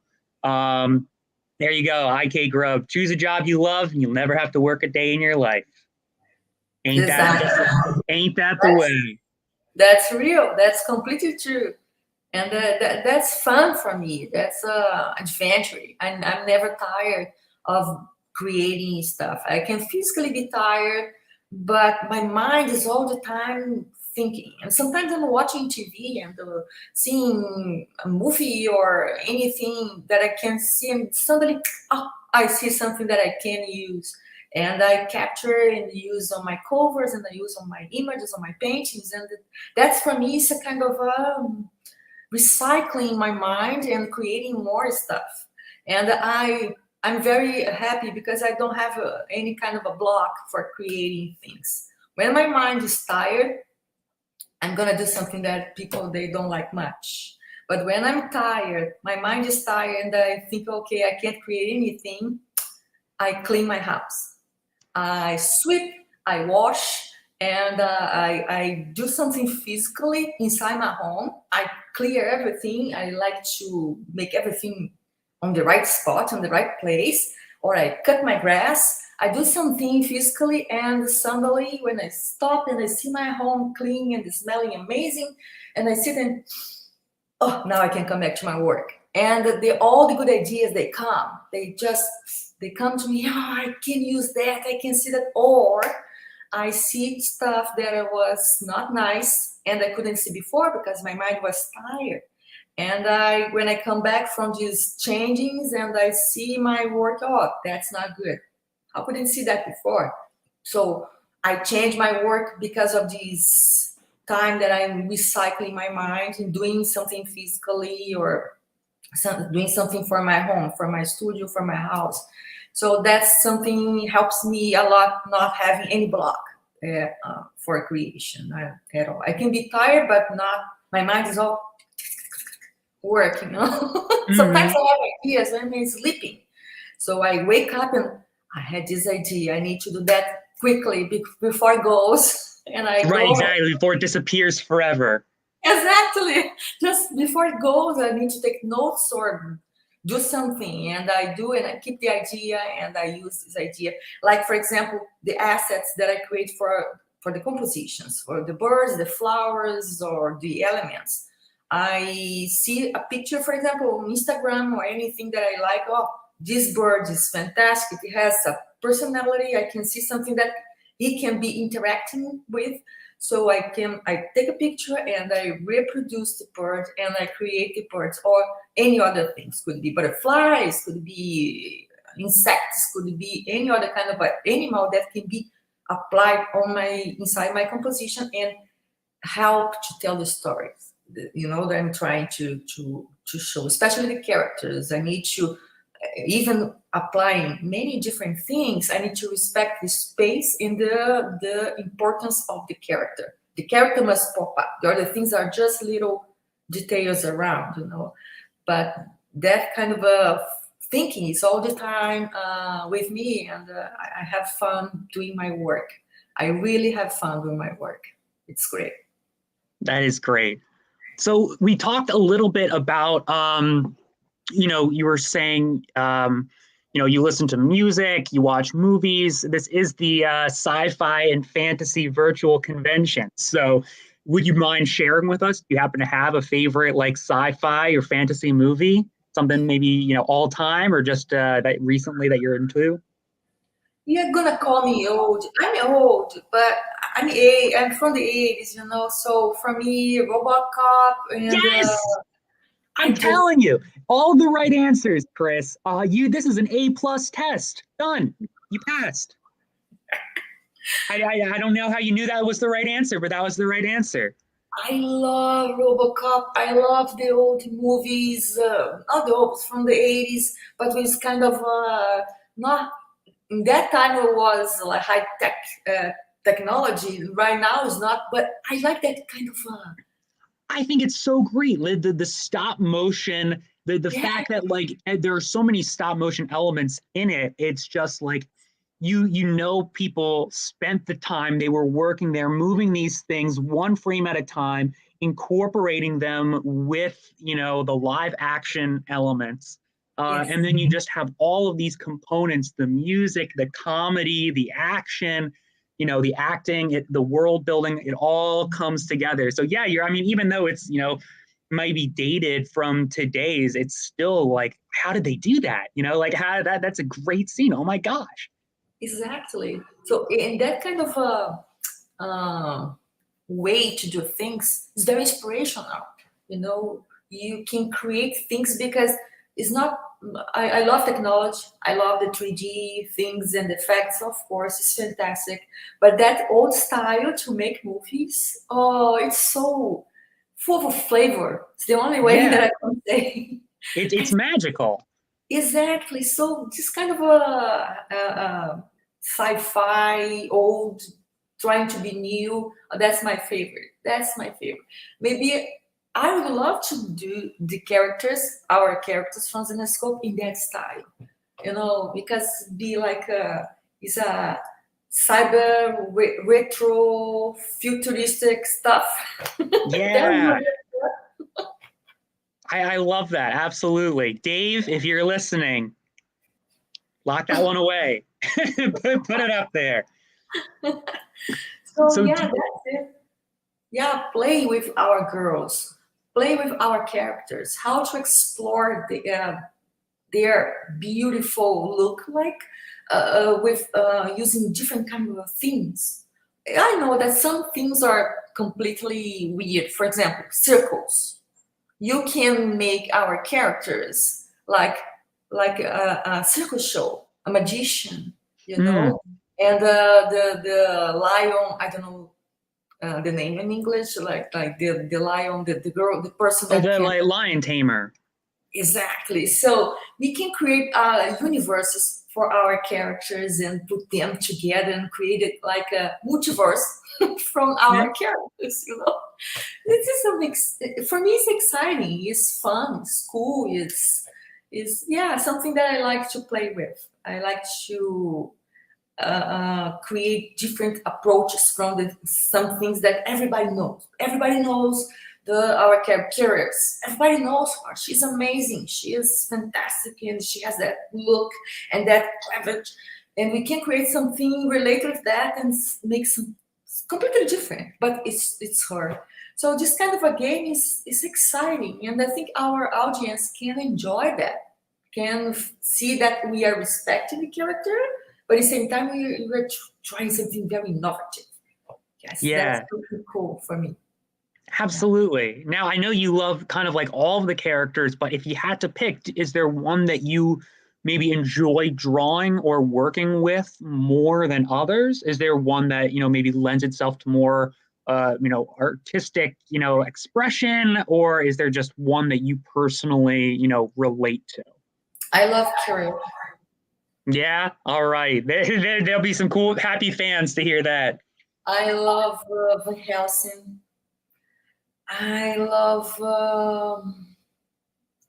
I forgot her name, but I think she was my second cover for Zenescope many years ago, and I forgot her name. Oh my God, I'm terrible with names.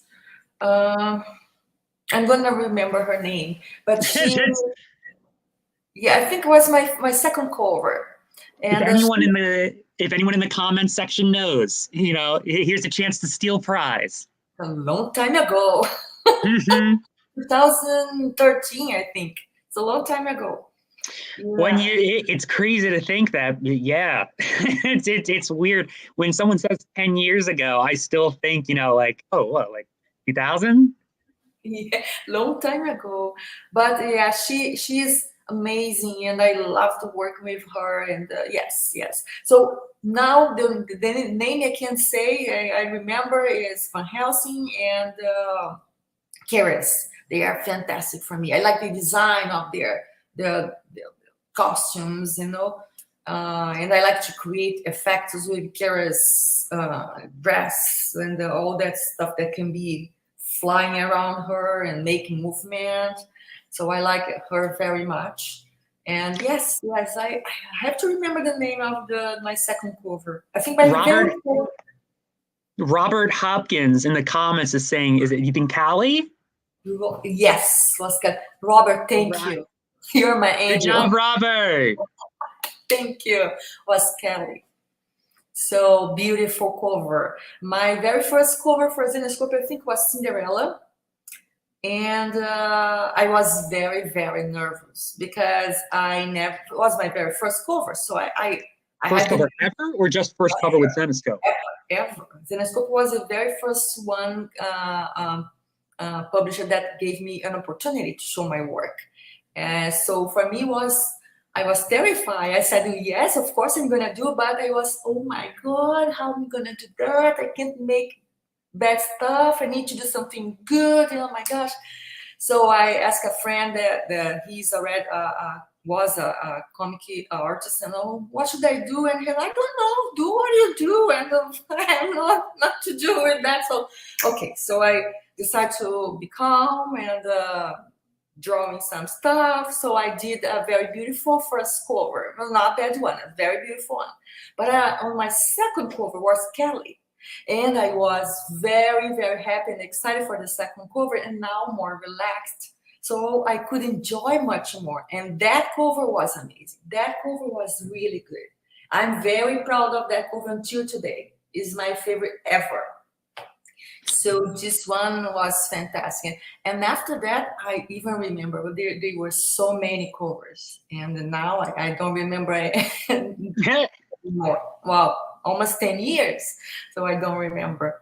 But the second cover was special. The first was very nice, but the second one, fantastic. I think Kelly has a daughter, right? Yeah, so I think Alice, you have Alice, like traditional Alice in Wonderland, and then Callie is Alice's daughter. I'll be honest, I'm still working my way through the Zenescope mythos. Yeah, because There's a lot to unpack. exactly. We have so big content, so it's a lot. Sometimes I go a little more to do my research because I like to create covers with correct information. So I like to take a little look on character, knowing a little more background. Violet, thank you, Robert. Robert's saving the day, man. Good Thank job, you, Robert. I need you on my interviews. Robert, you're going to be our new whisperer. Yes. It's Violet.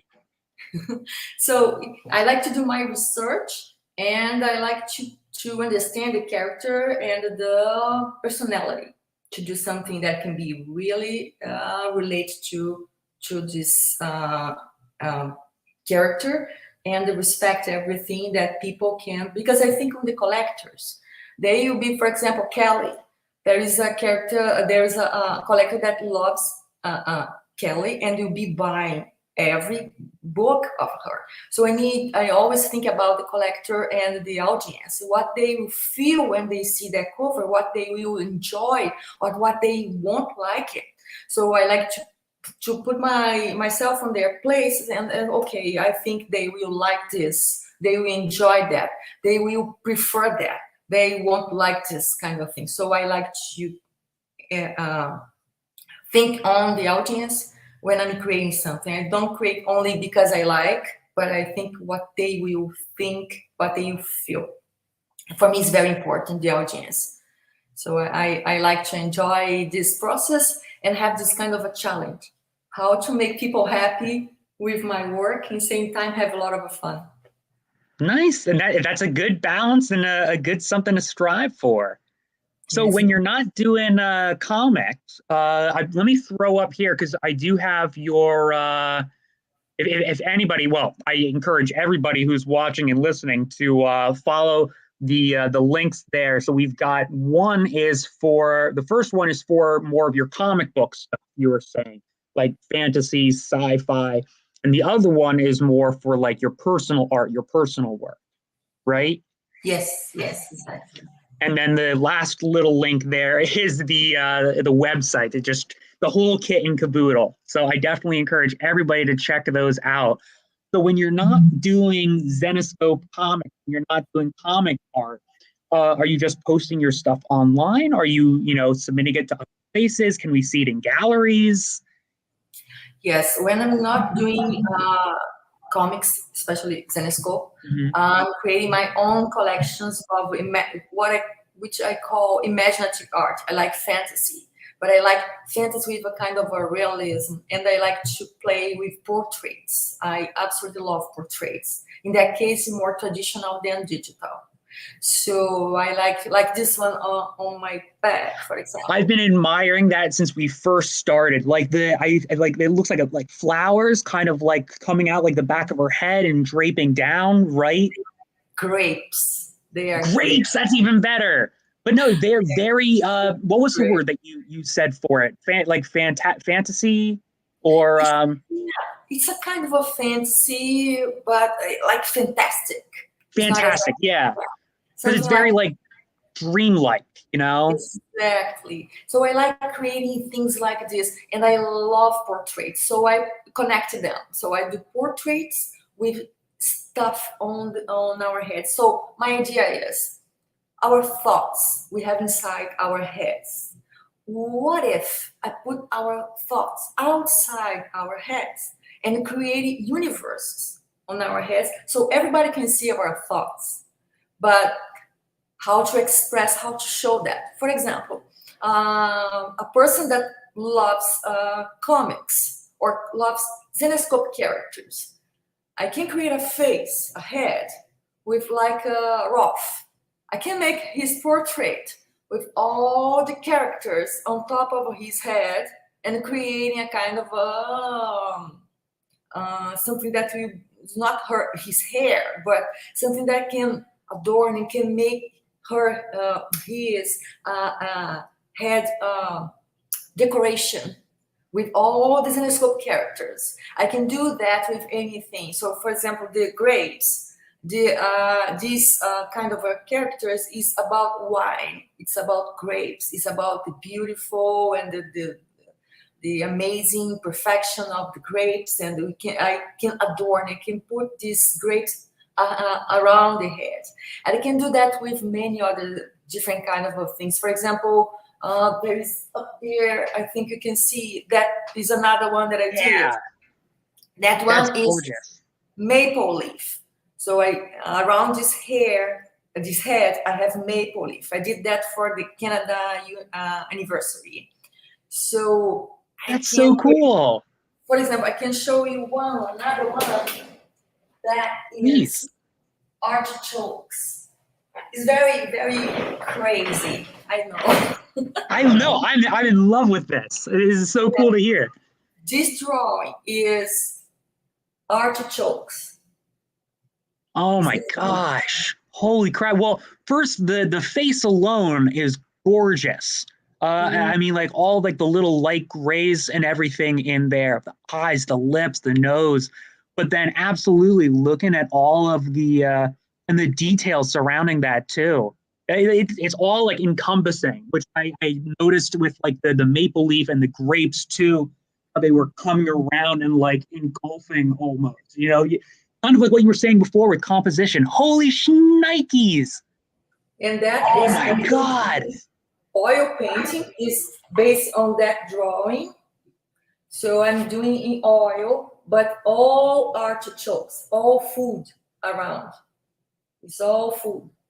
So let's suppose that this person is a chef or a cuisine chef, or a person that loves nature, and I'm creating these thoughts. So actually, it's her thoughts. She's thinking about the vegetables and the food and the beauty of this kind of a food.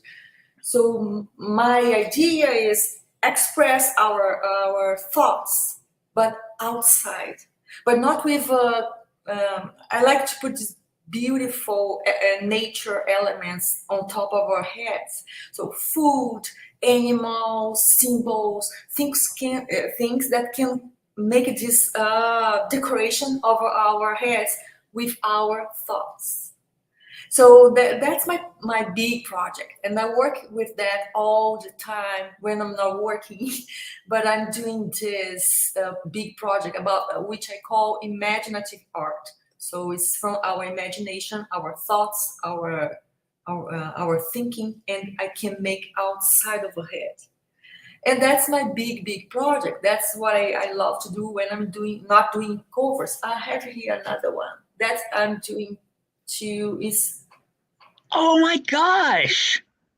I hope you know each one of these is just like, they're blowing me away. And these are genuine reactions too. Because the hair, the fact that I'm a sucker for, this is going to sound weird, but I'm a sucker for art that has a lot of like small intertwining, like line work, you know, like vines and, you know, pipes, wires, cables, all that type of stuff. Because I love seeing like the ins and the outs and the ups. And the fact that you have the flow in addition to like those like intersecting lines, the comments are just, wow, scary. They're basically speechless. Thank you. That's not finished yet. I'm gonna put up a bird on top of this area, and maybe her hand will be like doing this, touching the bird, and another element in here. So I'm working on this little image. It's an oil. That's incredible. So that's what I do when I'm not doing comics. Yeah, that's, oh my gosh. Well, I am so excited for you to continue working on that series. I'm going to make sure, because I'm not sure like if I'm following you or not, but I'm going to, because I definitely want to continue to see your progress with those. Those are incredible. We are just about at time. We're just about out of time. We got a few minutes left. If anyone has any questions for Cris, pop them in the comment section. Otherwise, Cris, I don't know if you've ever seen Inside the Actors Studio. I stole some interview questions from them that I'll ask here at the end. So if you could have any other profession, and it's obvious that you're in a fantastic, suitable profession right now, but if you could have any other job, do any other thing, what would it be? Two things. If I were not a painter like I am, I would be a sculptor. It's another thing that I absolutely love, and one day I'm going to dedicate to portraits in clay, like a real sculpture. But if I were not an artist at all, I would be a baker, because I love baking. I love breads and cakes, and I just love. So I think I would be a baker. That's great. I like that. That's a fantastic answer. I forget who we were asking before. I can't. It might have been Elias Chadzita. Someone said race car driver, which I thought was fantastic. Here's a question from Gary. When did you start drawing? Okay, when I was very, very little, when I was 9, my mom put me on oil painting classes, because I was very, very into painting. And after that, I started my career, my studying. I don't have art school background yet. Maybe one day I'm gonna go because I love knowledge and I love learning. It's for me, it's fantastic. So maybe one day. But my son, he is doing art school. He's in the animation program here at Sheridan Art School. So I'm very proud. That's awesome. Yeah, I was like, apple doesn't fall far from the tree, it seems. He's very good. So I'm proud of him and proud of myself, because one day I'll be there maybe. Yeah, well, the fact that both of you guys, you and your son, have you're very into that's the detailed, small, with you going in and adding all these little details, and the bird. I'm bummed that I couldn't upload it. I'm sorry. But the bird image that you sent over, within the context of that robin image, it's just a small little part, but you took the time to find the bird, use the reference, draw it out at full scale, and then bring it down. And that's just one component of a dozen. Your son doing animation, kind of like what we were saying with RoboCop, that's so okay, we got to make sure that the guy moves this way and that way and that way and that way. All those frames. So very intricate process too. Very impressive all around. That's true. I'm very proud of him. Yes. He's going to be a good animator. Yeah, I believe it. I'm sure. Other kind of wrap-up questions. Here's a favorite sound. What noise or sound brings you the most pleasure? I can put for you right now. Birds. Oh. Nice. Oh my gosh. I have birds here. I have my online birds, and I really, really need them. I just love my birds. When they are playing here, I feel like, I can't work. When I don't have the birds, I think, oh no, something's missing. So I really love the birds, and I put in here.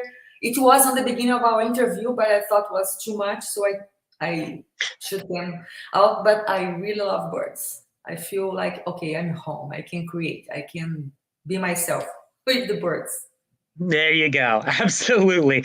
Except I will be on. I got a personal pet peeve against starlings.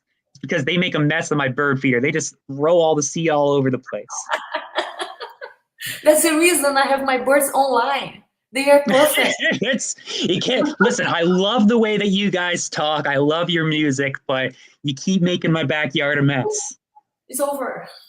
There you go. I don't have to clean anything. Just play on and play off. All right. Here's we'll take one last question from the audience, and then we'll call it. Robert is asking, how did you and Cris get together? So did he reach out to you? Were you saying? And say hey, I've seen your stuff, come here. Yes. And when they don't contact me for a while, I contact them. Hello, I'm here and I have a new idea for Zenescope. Don't let them give you any cold shoulders. You keep on them. Yeah, I don't let them go. No. I'm gonna work with Zenescope. Come on, I'm here. Yes. All right. Well, Cris, if it's up to me, I'm going to keep you around as long as we can. Again, just thank you so much. One, thank you for joining us today. Thank you for taking the time to kind of give us a little look at your studio, talk to you about your process. You were an absolute delight to speak to and listen to.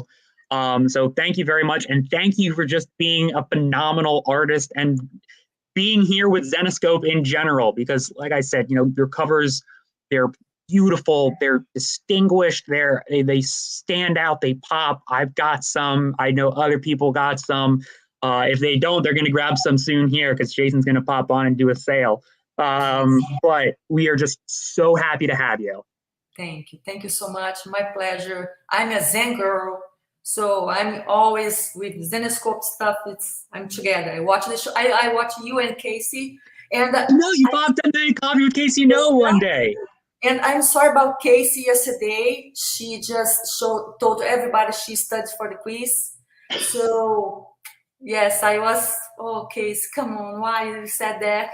I had fun yesterday. Yeah, absolutely. It's all fun. We love Casey and Casey loves us. It's a big family and we're happy to have you be a part of it. Thank you so much. I'm very happy. Thank you for having me. Thank you very much, Cris. An absolute pleasure. Hopefully we'll talk to you again. We'll see you soon. See you soon. Bye. All right. Talk to you later. Bye. All right. So fantastic interview. Oh my gosh. Her stuff was gorgeous. And just fantastic to have her be a part of Zenescope. Wow, that was, again, it just makes so much of a difference. You can tell in the final product when people are passionate about what they're doing and are having fun with what they're doing.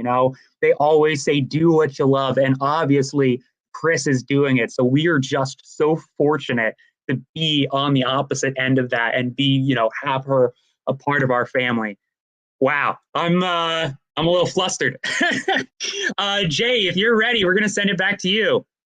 All right, stay tuned. Here comes Jason. All right. So first and foremost, know that was not pre-recorded. That was live and in person. Cris Delara just rocking it out with us. Huge kudos to Noah on the interview. I just thought everything that was coming out of Chris's mouth. I mean, Noah just gave her plenty of time to speak, and she was just delightful. Delightful is probably the best word I think that encumbers her. Just absolutely phenomenal, extremely intelligent woman. See that she's extremely passionate about her craft, extremely passionate about being part of the team, extremely passionate about being part of Zenescope. Remembers her very first cover, remembers her second cover distinctly with us. I can remember those covers too as well. In fact, I went looking for them as far as some of the sales are concerned. I can tell you right now, a few of those are sold out.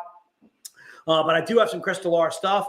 So a couple quick notes, though, I want to make note of is there is a Dawn McTague sale going on the web store right now. So if you're interested in that Dawn McTague sale, it is 10% off. And I believe it's some cyberpunk stuff that Dawn did for us. I think the lingerie cover that she did for us is sold out. That is not going to be 10% off, but there's a flash sale going on the web store right now. If you want to open up another window while you're opening up or hanging on to us, please go ahead and do so. Go to Zenescope.com. And again, you'll find 10% off all those Dawn McTague items. And then also the Kickstarter is ending at 4 o'clock today, 4 p.m. Eastern. That is a little bit over an hour away. All right. So if you have not contributed to the Kickstarter, if you're waiting for the last possible minute, I don't know what you're thinking, but our Kickstarter ends at 4 p.m. today, Eastern. If you're interested in the Kickstarter, again, our Kickstarter is our horror box set. It contains Paradise Court. It contains, what does it contain, Noah? Devil's Road. Devil's Road, and then also Satan's Hollow, right? So Satan's Hollow, Paradise Court, and Devil's Road. And then also there's all kinds of add-ons. There's variants in there. There's metal cards in there. There's metal books. stuff like that are only available in the Kickstarter. In fact, I just had Rich ask me about our last Kickstarter and the metal cards from it and some of the sets and so on and so forth. And he was asking me if you can still buy that stuff. No, you cannot. All right. The only way to buy that stuff, again, is to contribute to the Kickstarter. If you're interested, I can tell you right now, we don't do that many Kickstarters a year. I would say we'd probably do anywhere from 3 to 4, maybe max, per year. So when we do a Kickstarter, it is your chance to jump in at the ground level of something that is just getting created by Zenescope, that kind of thing. Josh, thanks for pledging. The Kickstarter does end soon, Gary. That's exactly what I'm mentioning. So again, 4 p.m. today, that is about an hour and 10 minutes away. If you are interested in the Kickstarter, go ahead and open up that page. I believe it's Kickstarter. Is it Kickstarter.com? What is that thing? Is it Kickstarter or something? I think can we throw a link? All right, let's throw up a link. We'll throw that up in the notes. Thanks, Case. So let's go to some Cris Delara books that I picked out for this segment. Again, huge thank you to Cris for doing this. We only have 25 left of this book. I'm doing this for $20. The book itself is a grim spotlight. It is Cinderella versus zombies. It's cover H as in Henry. It is a $20 book, and we only have 25 left of this cover. She had mentioned Van Helsing. She had mentioned Van Helsing as one of her favorite characters to draw, along with Cris. So you can just put Cris 1. It's actually Cris, but Cris will work as well, Werner. Thanks so much for jumping in. So again, Cris 1, any form of Cris will work. You can put KRS if you want to. I'm down with that. So Cris number 1, again, it's $20. This was one from an Advent box that we did. I want to say either last year was the Advent box that this came out in, or came out along with our Advent boxes that we did in 2021. So Cris number 1, again, is $20.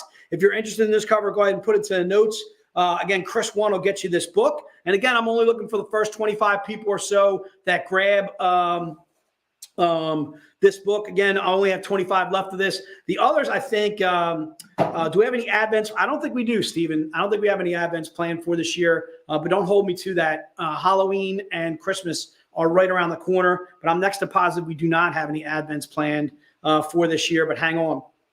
All right, so again, Cris number 1, again, it's $20. And if you're interested in that, go ahead and put it into the notes, and it shall be yours.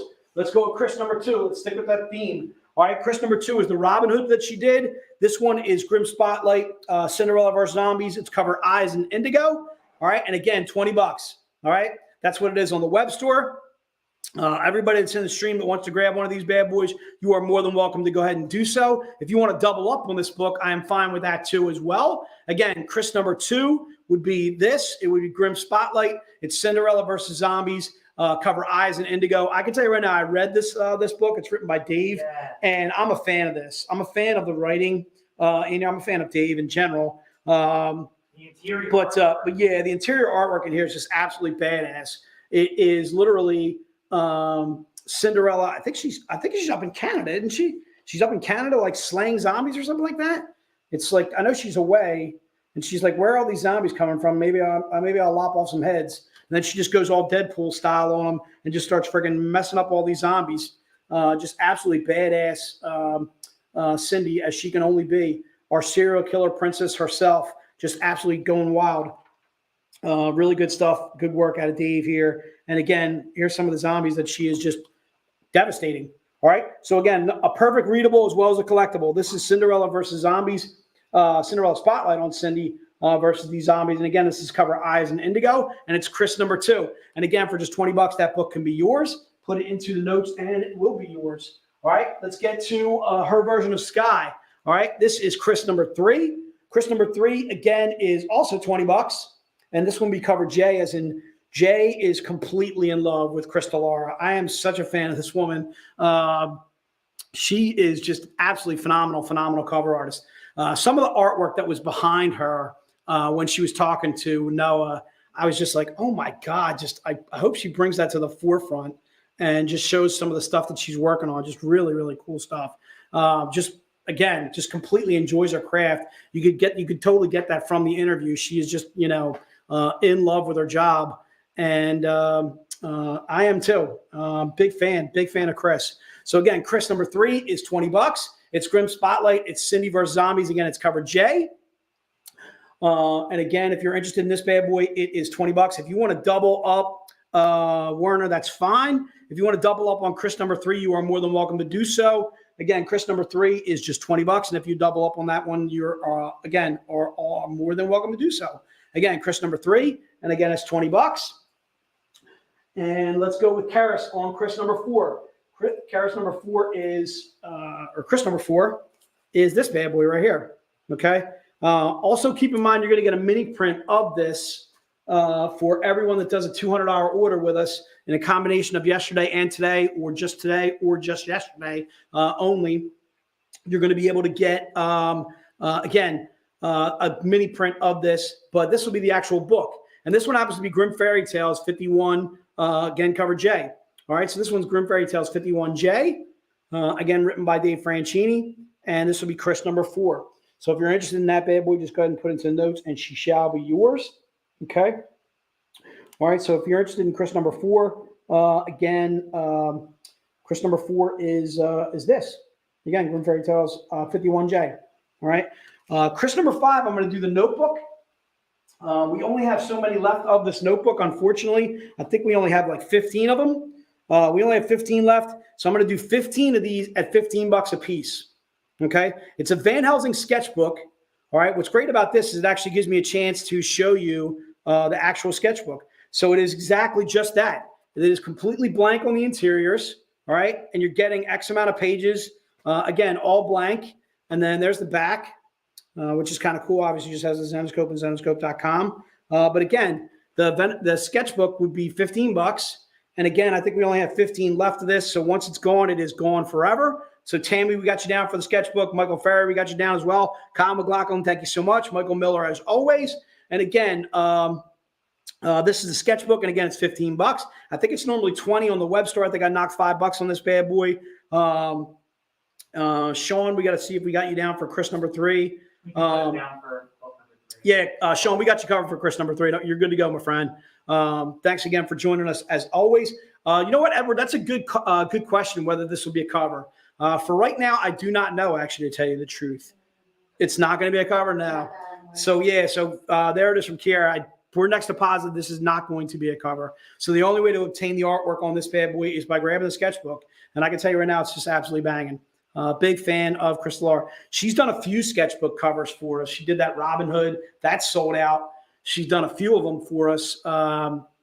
Other sketchbook covers. And again, just absolutely phenomenal. So again, Cris number 5. Edward, thanks so much. We got you down for that. And again, it's just $15 for the sketchbook. All right. Let me see if I can get my fingers out of the way. That way you guys can get the full effect of the sketchbook. Just absolutely banging. Just absolutely phenomenal work by Cris Delara. All right, so let's rock on to I got a pack. So what I'm going to call the pack is I'm going to call it the Cris pack. All right. The Cris pack is 6 books for $20. So if I do 12 packs, then what I'm going to do is I'm going to reduce the cost of the pack. And I'll tell you why, because I've only got 12 of one of the books that's in the pack. So again, there's 6 covers. There are 6 books in here for just $20, which makes it a steal of steals. All right. You're gonna get Robin Hood the Cursed, 06C. You're getting Grimm Tales of Terror, which is a standalone story, issue 3C. You're getting Belle Sirens, cover C, which is also a standalone story. Again, just put Cris pack. You're also getting Robin Hood ongoing 06C. And then you're also getting Grimm Fairy Tales 117, all right, which was definitely one of Chris's very early on covers, was Grimm 117. And I'll actually open that up and I'll tell you the year on that one. And then Robin Hood New York 07C too as well. So for the first 12 people that buy the pack, you're going to get this cover in your pack. If you're not one of the first 12, I got to take this out and then I'll reduce the cost of the pack for you. But you can still get the pack past 12. So again, this will be in your pack too as well. You'll also get this Cris, which is just absolutely banging. Again, that's a standalone story. That is part of your pack. You're also getting this Belle Sirens too as well. By Cris Delara, just absolutely phenomenal cover work. You're also getting this bad boy, which is Robin Hood ongoing issue 6. She did Robin Hood ongoing issue 8 too as well, but that one's actually sold out. She also did this bad boy. There's the Grimm 117 that I mentioned. And Grimm 117 dates back to 2015. So literally, Cris Delara is exactly right. She's literally been doing covers with us for over 10 years now. Yep. So, all right. So we did all 12 of those. All right. So still included in your pack will be this. So what I'm going to do now is I'm going to make the pack $17. Okay. So if you want to get another pack, you're more than welcome to do so, but it will not include this book. So if we can change that Cris pack, let's make it Cris pack 2. All right. So Cris pack 2 will be $17 and it'll include 5 books now instead of 6. And it'll be these 5. So it'll be minus the Robin Hood, the Hunt, but it'll still include all of these in the Cris pack. But we'll make it Cris pack number 2. And again, it'll just be $17 instead of 20. So you're getting 5 books for $17 if you're interested in this pack now. But it's still the same books that I mentioned from Cris pack 1. It's just now you're getting Cris pack 2, and it won't include this. That book will not be part of your pack if you're interested in that. If we just got 12 people that are buying the Cris pack, then we're all set and we're good to go. All right. So those are the items that I have for Cris Delara. Also try and keep in mind that you're getting the free print. That's a Cris Delara too as well. Anybody that places a $200 order, whether it's a combination of yesterday and today, you are getting the mini print for free. All right. And then if you're interested in Cris pack number 2, it looks like I got Steven and I got Larry jumping on Cris pack number 2 too as well. All right. So again, that'll be 5 books. And again, for just $17 will be Cris pack number 2. All right. So Kevin jumping on. Kevin sent me a really funny image that I got to share with you guys. First of all, let me jump onto that real fast and I'll show it to you guys really fast just because I have to show some of the stuff. This is some of the stuff that I get from some of the fabulous fans that we have. So there's a picture of a Dallas Cowboy cheerleader who's current, okay? And she is flanked by 2 former Cowboy cheerleaders when the last time the Cowboys won a Super Bowl was. So about 26 some odd years ago, these young ladies were Dallas Cowboy cheerleaders, okay? But that's how long it's been since they were relevant. That's how long it's been since they won a Super Bowl. These are the kind of fantastic memes, the fantastic pictures, the fantastic stuff that I get from our fantastic audience. So Kevin, for that, put Kevin down for a free book. I'm going to throw Kevin a free book. Kevin, excellent work out of you today, sir. Thank you so much for sending that to me on Facebook. Actually, really, really good work out of you. All right. So those are the Cris Delara items. Again, try and keep in mind that Dawn McTague sale, 10% off those Dawn McTague items. That flash sale is going on right now. So if you want to open up a Zenoscope.com page or whatever, yeah, you got to go back to the 60s, Antonio, for the last time the Eagles won a championship. But they do have that Super Bowl ring from 2017, which was only, what? How many years ago, dude? 5 years ago? I would imagine those cheerleaders are still on the same team. All right. They're still with the Birds. All right. Some of those gals are probably still with us. They're not in, they're not like, taking homages, from the old folks home 26 years ago, that kind of thing. All right. Not that there's anything wrong with those ladies. They're still doing a fantastic job being the cheerleaders that they are. It's just, it's been a long time since their team was relevant. All right. And I'm sorry. All right. Yes, it was a decade ago. All right, sir. Yes. But our Super Bowl was 5 years ago, dude. 5 years ago, Super Bowl, dude. Okay. That's because Howie Roseman doesn't own the team. He's actually a football guy. He actually knows what he's talking about. He knows what he's doing. Knows what he's drafting. Okay, dude? All right, so let's rock on. That's the flash sale. Dawn McTague. Again, you can open up Zenoscope.com and take a look at that flash sale. And then also the Kickstarter is ending in less than an hour. All right, our Kickstarter, the horror Kickstarter. Get on there right now. Go buy yourself some horror stuff. All right, dude, let's go back to the beginning, Kiara. If you are ready to rock, let's do it, dude. Let's go back around to pack number 1. See how many we got left. We got 3. So I'm gonna keep pack 1 to new buyers only. On pack number 1, new buyers only. So if we don't sell out of all the pack number 1s, that's okay. I like Di, I like Kiara to have at least a couple pack number 1s in hand if they can. All right. So again, pack number 1 is $125. This is a steal of steals. Maggie, if you didn't get it before, you are more than welcome to grab a pack number 1. Pack number 1, again, has the Paul Green. That's part of the pack.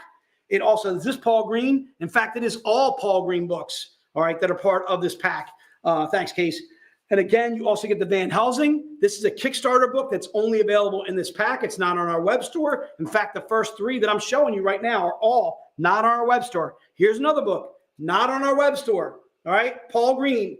All right, this is the Collectors Club 2021 Unlockable book, which was Bell. That is also, again, not on our web store.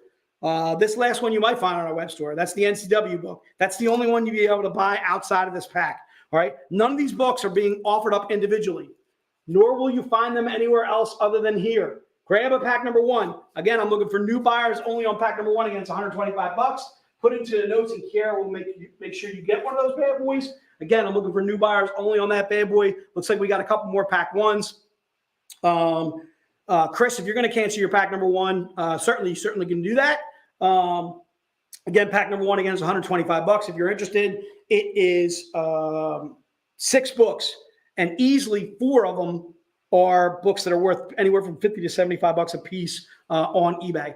All right, let's go to pack number 2. Pack number 2, I'm going to open up to everybody. I'm going to open it up to double ups.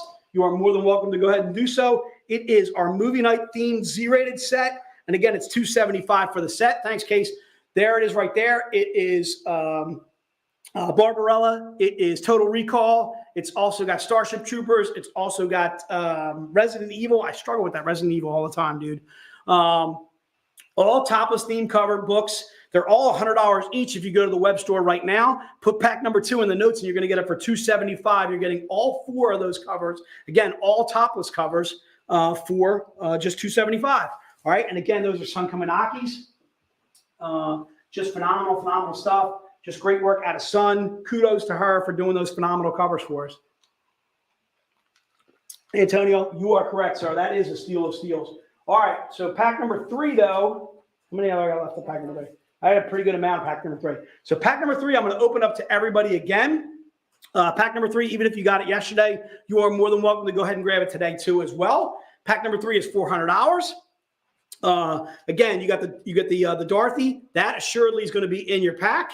All right. Again, you're getting 4 random secret stash books. You could get this John Royal. That could be part of your pack too as well. Jeffrey, no, do me a favor and see if Jeffrey is on the list of 12 for Chris pack number 1. Okay.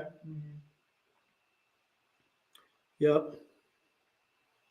Yeah, I get Gary. I get NCW covers for me. I get NCW covers for my guys and gals that buy from me, and the stores that buy from me too as well. NCW covers I get set aside for actually guys like Michael Miller, who owns a shop up in New York. For guys like Dave Sweet, who owns a shop in Michigan. I get books set aside for me, for my guys. Rich Liebau, who you've seen on the stream. He owns a shop up in Michigan too as well. Greg Gage, who you've seen on streams with us, who owns Black Cat Comics out in Salt Lake. Again, these are my comic shop owners. I get Ken Hooker, who has Comic Empire in Tulsa, Oklahoma. I get set aside amounts of covers for my guys, and I am allowed to give those out to you guys if I want to. All right. So again, this will be in your pack too as well. This is the secret stash pack or pack number 3. And again, it's $400. So if you're interested in that bad boy, these are covers that you could get in your pack, maybes or maybe nots. Again, you're getting 4 topless covers for $400, making it a steal of steals because they are all secret stash covers. All right. Some of those are, once they go away, they are going to go away forever. All right, so let's go back to round of book number 1. Looks like book number 1, we got a decent amount of book number 1s. I'm going to open this up to everybody on book number 1. So book number 1, if you want to double up on book number 1, you are allowed to go ahead and do so now. It's actually a pack 2. I don't think I did a pack 3, guys. Is for the Cris Delara. Right. Yeah, for that Cris Delara thing. So yeah, Jeff, if you're interested in pack number 2 by Chris, it will be $17. Just go ahead and put that pack into the notes, and you should be good.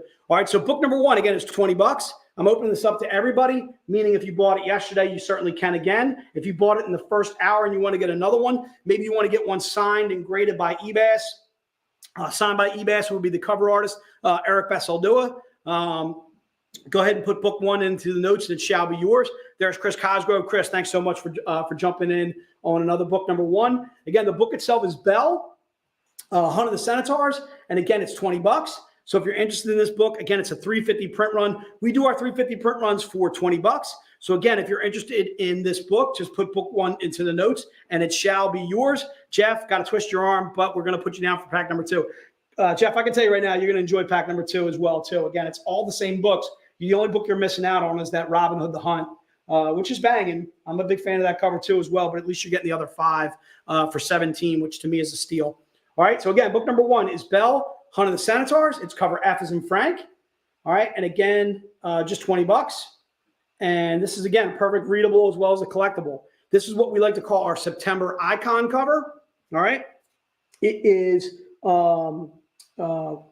the cover or the character that we're featuring for the month. It happens to be Callie. You actually heard Cris Delara mention Callie numerous times as to one of the favorite characters that she has to draw. And Robert Hopkins came up with the answer. Who is Callie's daughter? It's Violet from the Wonderland series. Okay. All right. Again, book number 1. Again, if you're interested in that bad boy, it's $20. Put it into the notes, and she shall be yours. Book number 2. Again, I'm going to keep this wide open for everybody. Book number 2 is this bad boy. It's the Z-rated version of the book that I just showed you. It has the BBC going on. All right. Book number 2 is Belle, Hunt of the Centaurs. This one's cover G. And again, it's $100. The reason being is a 100 print run. There's only 100 made of it. Still need to confirm if I got book 2 earlier today. Yeah, Joe, you're good on book number 2. So you're good, dude. All right. And I canceled. And you canceled as 3. So Joe, you're good. You're good all the way around. You got book number 2, and we canceled, or Kiara canceled book number 3 for you too as well. Jose Antonio, glad you could join us. Again, book number 2. If you're interested in this bad boy, it's yours, dude. Again, book number 2. Again, it's $100. It is the Belle, Hunt of the Centaurs, and it is $100. All right, let me take a look at book number 3 and see what we got going on there. Take your time, do your thing. I just want to peek over your shoulder. 2 left. We got 2 left. All right, so I'm going to keep this again. New buyers only. Let's go new buyers only on book number 3. Okay, new buyers only on book number 3. I'm looking for just 2. I only got 2 left. Again, this is the only book that has a yep. Hey, Jose Antonio, grab a book 3, dude. Brian, if you didn't get book 3 earlier, you're more than welcome to do so as well. Eddie, jump on for a book number 3 too as well. Again, I'm looking for, I think I only have like 2 or 3 left of this bad boy. Yeah, Brian and Eddie got them. Yeah, they got them already? No, they're the ones that are going to get it. Okay. Yeah, Larry, again, I can't do a second book 3. All right. So book number 3 again is the try and keep in mind too, this is going to go on the web store. It's going to go on the web store at some point. I would imagine it goes on the web store, I would say next week at some point, or it might be this weekend. Does anybody know when this is going on the nobody knows offhand? Do you know? You don't know, do you? Okay. So I know this is going to go on the web store. So if you missed out on book number 3, first off, I want to apologize first and foremost. But this will go up on the web store at some point, and you'll be able to grab this book there. So please go ahead and try and do so. So again, book number 3, that is the Grimm Fairy Tales Annual 2022, and it's cover F as in Frank.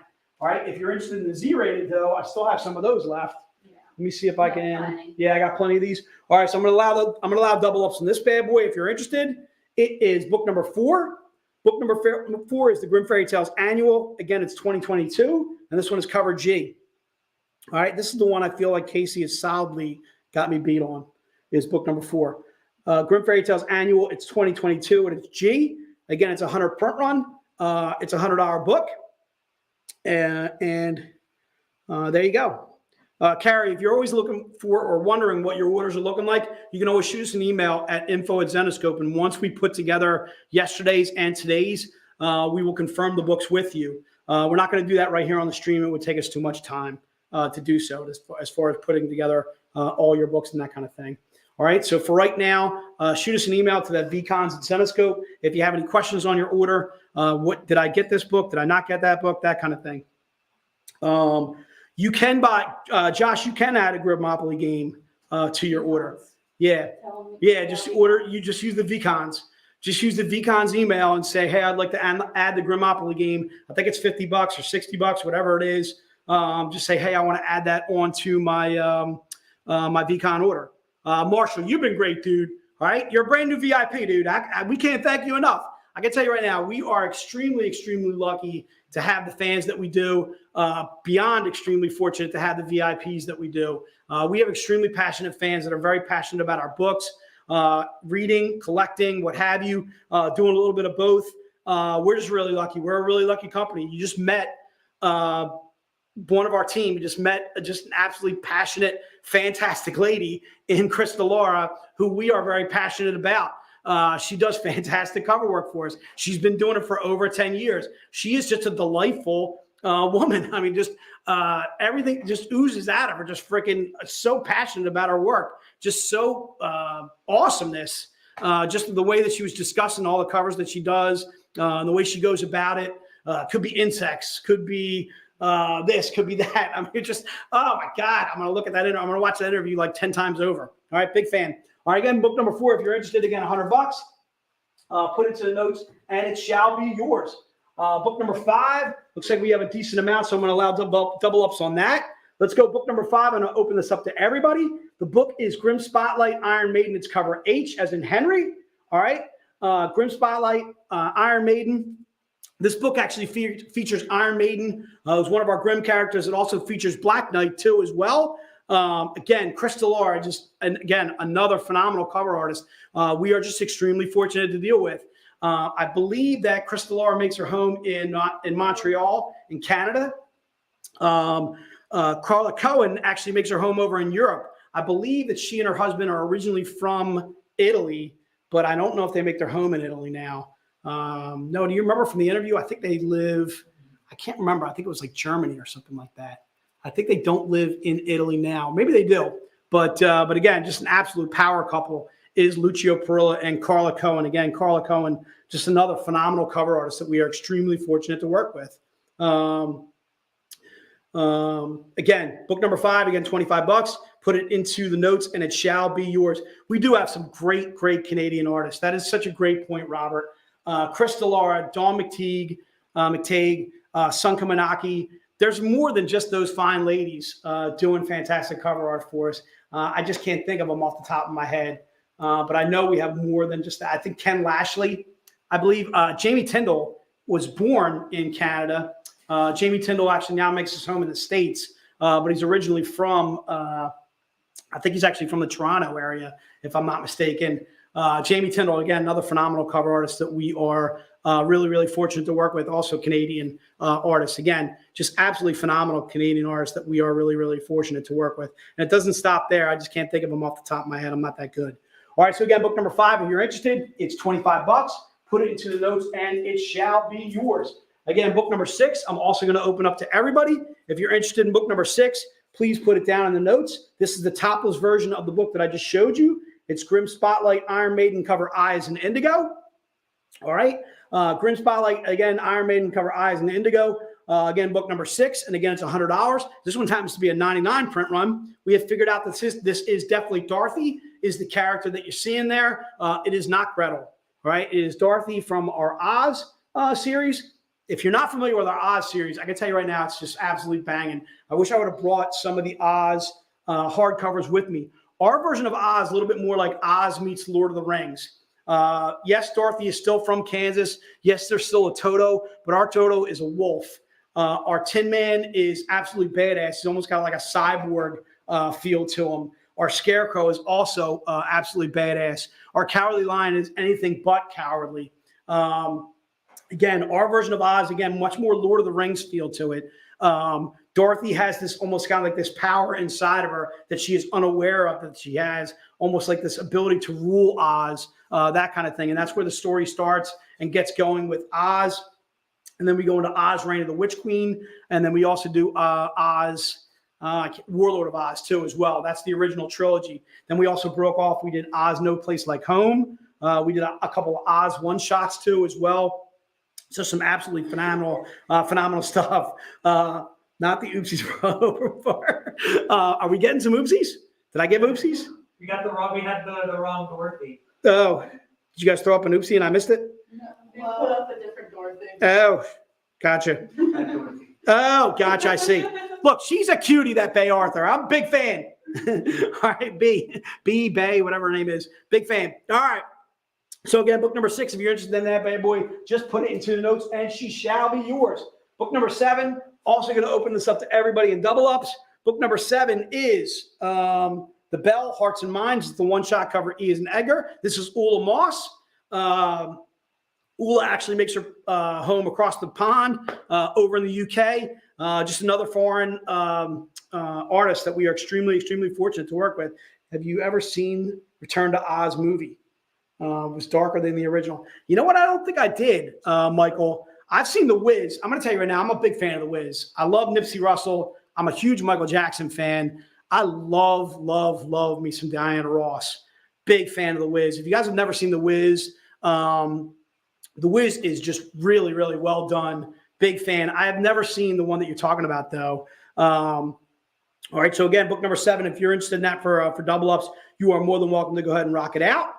And again, book number 7 is The Bell, Hearts and Minds, one shot. It's cover E as in fly, Eagles fly, as in Dallas, has in one Jack. 26 years, dude. 26 years. My man Kevin sent me the picture. I almost feel bad. Casey, you feel kind of bad for those Cowboys fans? Do you feel bad at all that it's been 26 years since they were relevant? But I do have something funny to share. What do you got? You know the Cowboys meme? You got the guy that throws his... This is our year. There it is right there. So this is the Facebook post that I was showing or talking about earlier. Okay. This was Amber before Dak got hurt. Look, exactly 2 weeks ago. This is right. Exactly 2 weeks ago, right before Dak got hurt. And now, not so much. Not so much. Burr, burr, burr. Burr, burr, burr. Burr, burr, burr, burr, burr, burr, burr, burr, burr, burr. Yes, I'm playing the Taps theme for the death of the Cowboys. May they rest in peace. It's over. I'm sorry. So sorry. Okay, let's rock on. I digress. Book number 7, $50. Put it in the notes. She shall be yours. All right, let's go book number 8. Book number 8 was brand new to the stream, $10. All right, I'm sure I got plenty of these bad boys. Again, if you're looking to double up on book number 8, you are more than welcome to go ahead and do so. The laugh reacts are, if the Bengals lose to the Cowboys this week, Jeff, I am going to be furious with you, sir. All right. I need your squad to come up big one time. Who they think they're going to beat them Bengals? Certainly not them boys. All right. Book number 8. Again, $10, dude. Has the sticker still in it. This was our March St. Patty's Day collectible from this year. It is a $375 print run. It used to go, excuse me, if I could speak in English, I would tell you, Enrique Gutierrez. Enrique, are you just joining us, dude? I will go right back to the beginning, dude, if you want to start again. All right. So again, book number 8 is this bad boy. Book number 8. Are you trying to give me a bad movie that Sean Connery's been in? It's Sean Connery's James Bond, dude. Zardoz was pretty bad. Zardoz was pretty bad? Have you seen what Sean Connery looks like in Zardoz? Have you seen any of the James Bonds? Okay, dude. Sean Connery's a god. He's a god among men. He's a god, dude. Yeah. The man still looks good. Oh my God. Big fan. All right, so again, book number 8. $10, dude. Put it into the notes. She shall be yours. All right. I got it. Zardoz is really bad. So's Bill and Ted's. So's Matrix 2. I'm not really sure what the point is that you guys are making. Okay. All right. I'm trying to think of a good movie. A good movie by Keanu Reeves. I got one. I got one. John Wick. No. John Wick is terrible. It's absolutely terrible, dude. I'll give you what's so terrible about John Wick. The dad captures him, has him dead to rights, is ready to kill him. Okay, dude? He's ready to kill him. He's telling the dad, I'm going to kill your son as soon as I find him because he killed my dog. He stole my car. I'm going to kill him. What's the dad do? He goes, here's the door. Walk out. Go ahead. There, exit stage right. And then kill me later in the movie. And then make sure you kill my son. Make sure you do that. And I'll see you later. And then Keanu goes, whoa, you're letting me go? Whoa. You mean I get to go be John Wick? Whoa. You killed my dog. Whoa. All right. And that's what he does. All right. Yes, the action sequences are not bad. Okay. It's not bad. Speed's not terrible. Speed's got what's his name? He's phenomenal. And it's also got the dude from Dumb and Dumber. Jeff Daniels. Jeff Daniels is in it with him. And then also Dennis Hopper too as well. I got to say it's written pretty well. The problem is Keanu Reeves is in it. And he does his Keanu Reeves thing. Yeah, as soon as he gets on the bus, the movie loses me. Okay. All right, book number 8. Again, $10, dude. If you're interested in book number 8, put it to the notes. She shall be yours. All right, I'm gonna keep on going, dude. Let's rock out the showcases. I think what I might do is I might have time.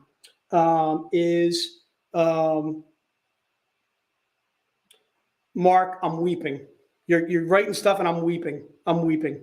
Okay. All right. Showcase number 1, Elias Chadzudis, the Z Life. All right. If you're interested in the $50 version of this, it's right on our web store. Again, it'll be the non-Z rated.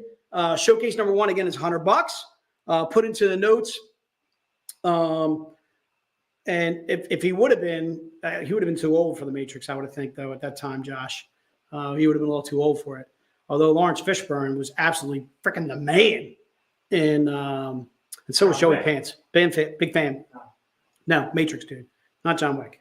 All right, showcase number 1. Put into the notes and she shall be yours. Again, I'm going to open this up to everybody. I'm going to open this up to double ups. Showcase number 1, again, it's $100. If you're interested in showcase number 1, put it into the notes and she shall be yours. All right. So you know what I was thinking, Case, is for the races that we do at the end, you can do whatever you want to do. Like, you know what I mean? You can do all sorts of animals. You know what I mean? It doesn't have to be rocket ships. It's robots. Oh, you got robots going on? Yeah. Are you going to do robots 3 times in a row, though? Yeah. Do you want to change it up? Yeah, I would say let's do robots and then let's do 2 other things. We'll make it, they're like sci-fi beetles. They can be sci-fi leprechauns. They can be sci-fi dolphins. But we can bring back the dolphins. We could. They could be sci-fi With the dolphins. music. With the music. Everyone loves the dolphin music. Okay, let's do that. All right, let's go showcase number 1. Lawrence Fishburne is the man, dude. Big fan of Lawrence Fishburne. Big fan. All right, so again, showcase number 1, put it into the notes, and she shall be yours. And again, if you're looking for the PG version of that, it is on our web store. Just look up Elias Chadzudis, look up cosplay. All right, what do I got left on showcase number 2? Showcase number 2, I got plenty, so I'm going to open this up to double ups as well. Showcase number 2 is the Paul Green. It's $150. And sharks with freaking laser beams attached to their skulls. All right. Again, showcase number 2, again, it's $150. There it is. Showcase number 2. All right. So if you're interested in that bad boy, put showcase number 2 in the notes. And then I'm also doing medal number 2. Medal number 2. How many we got left of that bad boy? We got a few left of those bad boys. All right. So medal number 2, I'm going to keep this new buyers only. So that way we can keep some of these left for die. Is that medal number 2 right there? No. Oh, so you're toggling back and forth on me. Okay. All right. I was getting a little confused. Are you in medal number 1 right now or are you in medal 2? Number 2. All right, cool. All right, so medal number 2, again, is the Keith Garvey. I'm going to keep this to new buyers only. Michael, I'm with you, dude. Big fan, big fan. All right, so Michael number 2. Medal number 2 is the Keith Garvey. It is a 20 print run for just $100. All right, the original cover on this was Grim Fairy Tales Tarot, issue 2, and I think it was cover K as in kick. All right, and yeah, we can do sci-fi sloths. We can do sci-fi sloths, dude. 10 minutes sloth race. I don't know about all that. Okay. River's Edge. I don't know if I saw River's Edge. It's a good movie. River's Edge that's not the one with Kevin Bacon where he's terrorizing the mom where they're going down the river in a boat, in a raft. It's these guys that stole some jewels. That's not Keanu Reeves in that. No. What's River's Edge? It's mid-80s. It's like 84, 85. Does he say, whoa? It's like the teenage. I'm going down the river? Whoa. No. What? It's a teenage, coming of age movie type stuff. See, when I think of 80s and teenage and river, I think Up the Creek. Look up the Creek. Mhm. I can tell you right now, Up the Creek, great movie. Noah, Up the Creek, dude. I thought that was like 2005. Up the Creek? No, Up the Creek is 80s or 90s, dude. It's got some great flash nudity, and it's just unbelievably stupid, funny, great is Up the Creek. Big fan. It's about some campers or whatever. They get on these, it's like an Animal House, but it takes place on a river. It's like Animal House on a river. It's good stuff, dude. Up the Creek is fun. Phil, you know what I'm talking about, dude. Big fan of Up the Creek, dude. All right. It is literally like Animal House, but on a creek, on a river. All right. Tim Matheson, big fan. Big fan. I think they stole him right out of Animal House and said, Tim, while you're hot, we need you to do Up the Creek. And he was like, all right, I'll do it. Let's do it, dude. And also has a really good song. I'm up the creek without a paddle. All right. That is the medal. That completes our segment, right? All right. So I got a few things that I want to talk about before I get into some packs that I did yesterday. I'm going to see if I can cover some of the sci-fi packs that I did yesterday. So a few things. Again, the flash sale is going on in the web store right now. If you want to open that up, 10% off Dawn McTeague items. The Kickstarter ends at 4 p.m. today. That is a half hour away. All right. Also, movie night is the 28th of this month, right? 28th, 26th? 28th. We are doing Fifth Element. So join the entire gang. We got the graphic. There it is right there. Join Brian, Dorn Marilyn, Ralph, Sun Kumanaki, Crystal Star, Noah, Casey are going to be rocking it out for Fifth Element. That is where we talk about one of our movie night covers. You can see some older movie night covers on the left right there. The Crow, Aliens, Pirates of the Caribbean, all classic movies. We're now doing Fifth Element. I can't wait to see Sun Kumanaki's version of Fifth Element. It's just going to be absolutely banging. Fifth Element also has Ruby Rod. Big fan of Chris Tucker, dude. Chris Tucker is absolutely hysterical in the Fifth Element. You get some Bruce Willis, Gary Oldman, just absolutely fantastic characters in the Fifth Element. Really, really good movie. Can't wait to see what the gang does as far as ever going to sell off the trading cards from the Kickstarter. Maggie, I think you're talking about the original or the Kickstarter that we just last did. There is a chance those cards make it into something, but that's always at Joe's discretion. But for the most part, we do not sell off items from the Kickstarter unless it's maybe a VIP event, which we're actually that actually leads me into talking about the next thing that I want to talk about. So we probably do not sell off Kickstarter books or metal cards from the Kickstarter events unless it is a VIP event. So speaking of which, we are going to do a VIP event, which is September 23rd and 24th. It is not too late to get tickets. All right. The cost of your ticket includes free books that you're going to be able to get signed by artists for free, like Elias Chad Zudas, Ali Garza, Keith Garvey are all going to be there. You're going to get some one-on-one time with some absolutely powerhouse artists of ours. Elias Chad Zudas, Keith Garvey, Ali Garza, I don't have to say anymore. Just absolutely phenomenal. If you buy the platinum package, you get a showcase, which is a one-of-one. The reason why this showcase is a one-of-one is you can actually have it personalized. You can put on there, Eric Hansen is the man on my showcase, all right? And we will put that right on your showcase. And I got a feeling that nobody else is going to write Eric Hansen is the man on their showcase, okay? Josh is coming. We got a bunch of our VIPs going to make it out to Philly. We can't wait to see you guys. It's going to be absolutely fantastic. It's going to be an absolutely banging time. The other thing is, too, is it's free food, open bar all day from 11 o'clock on that Saturday.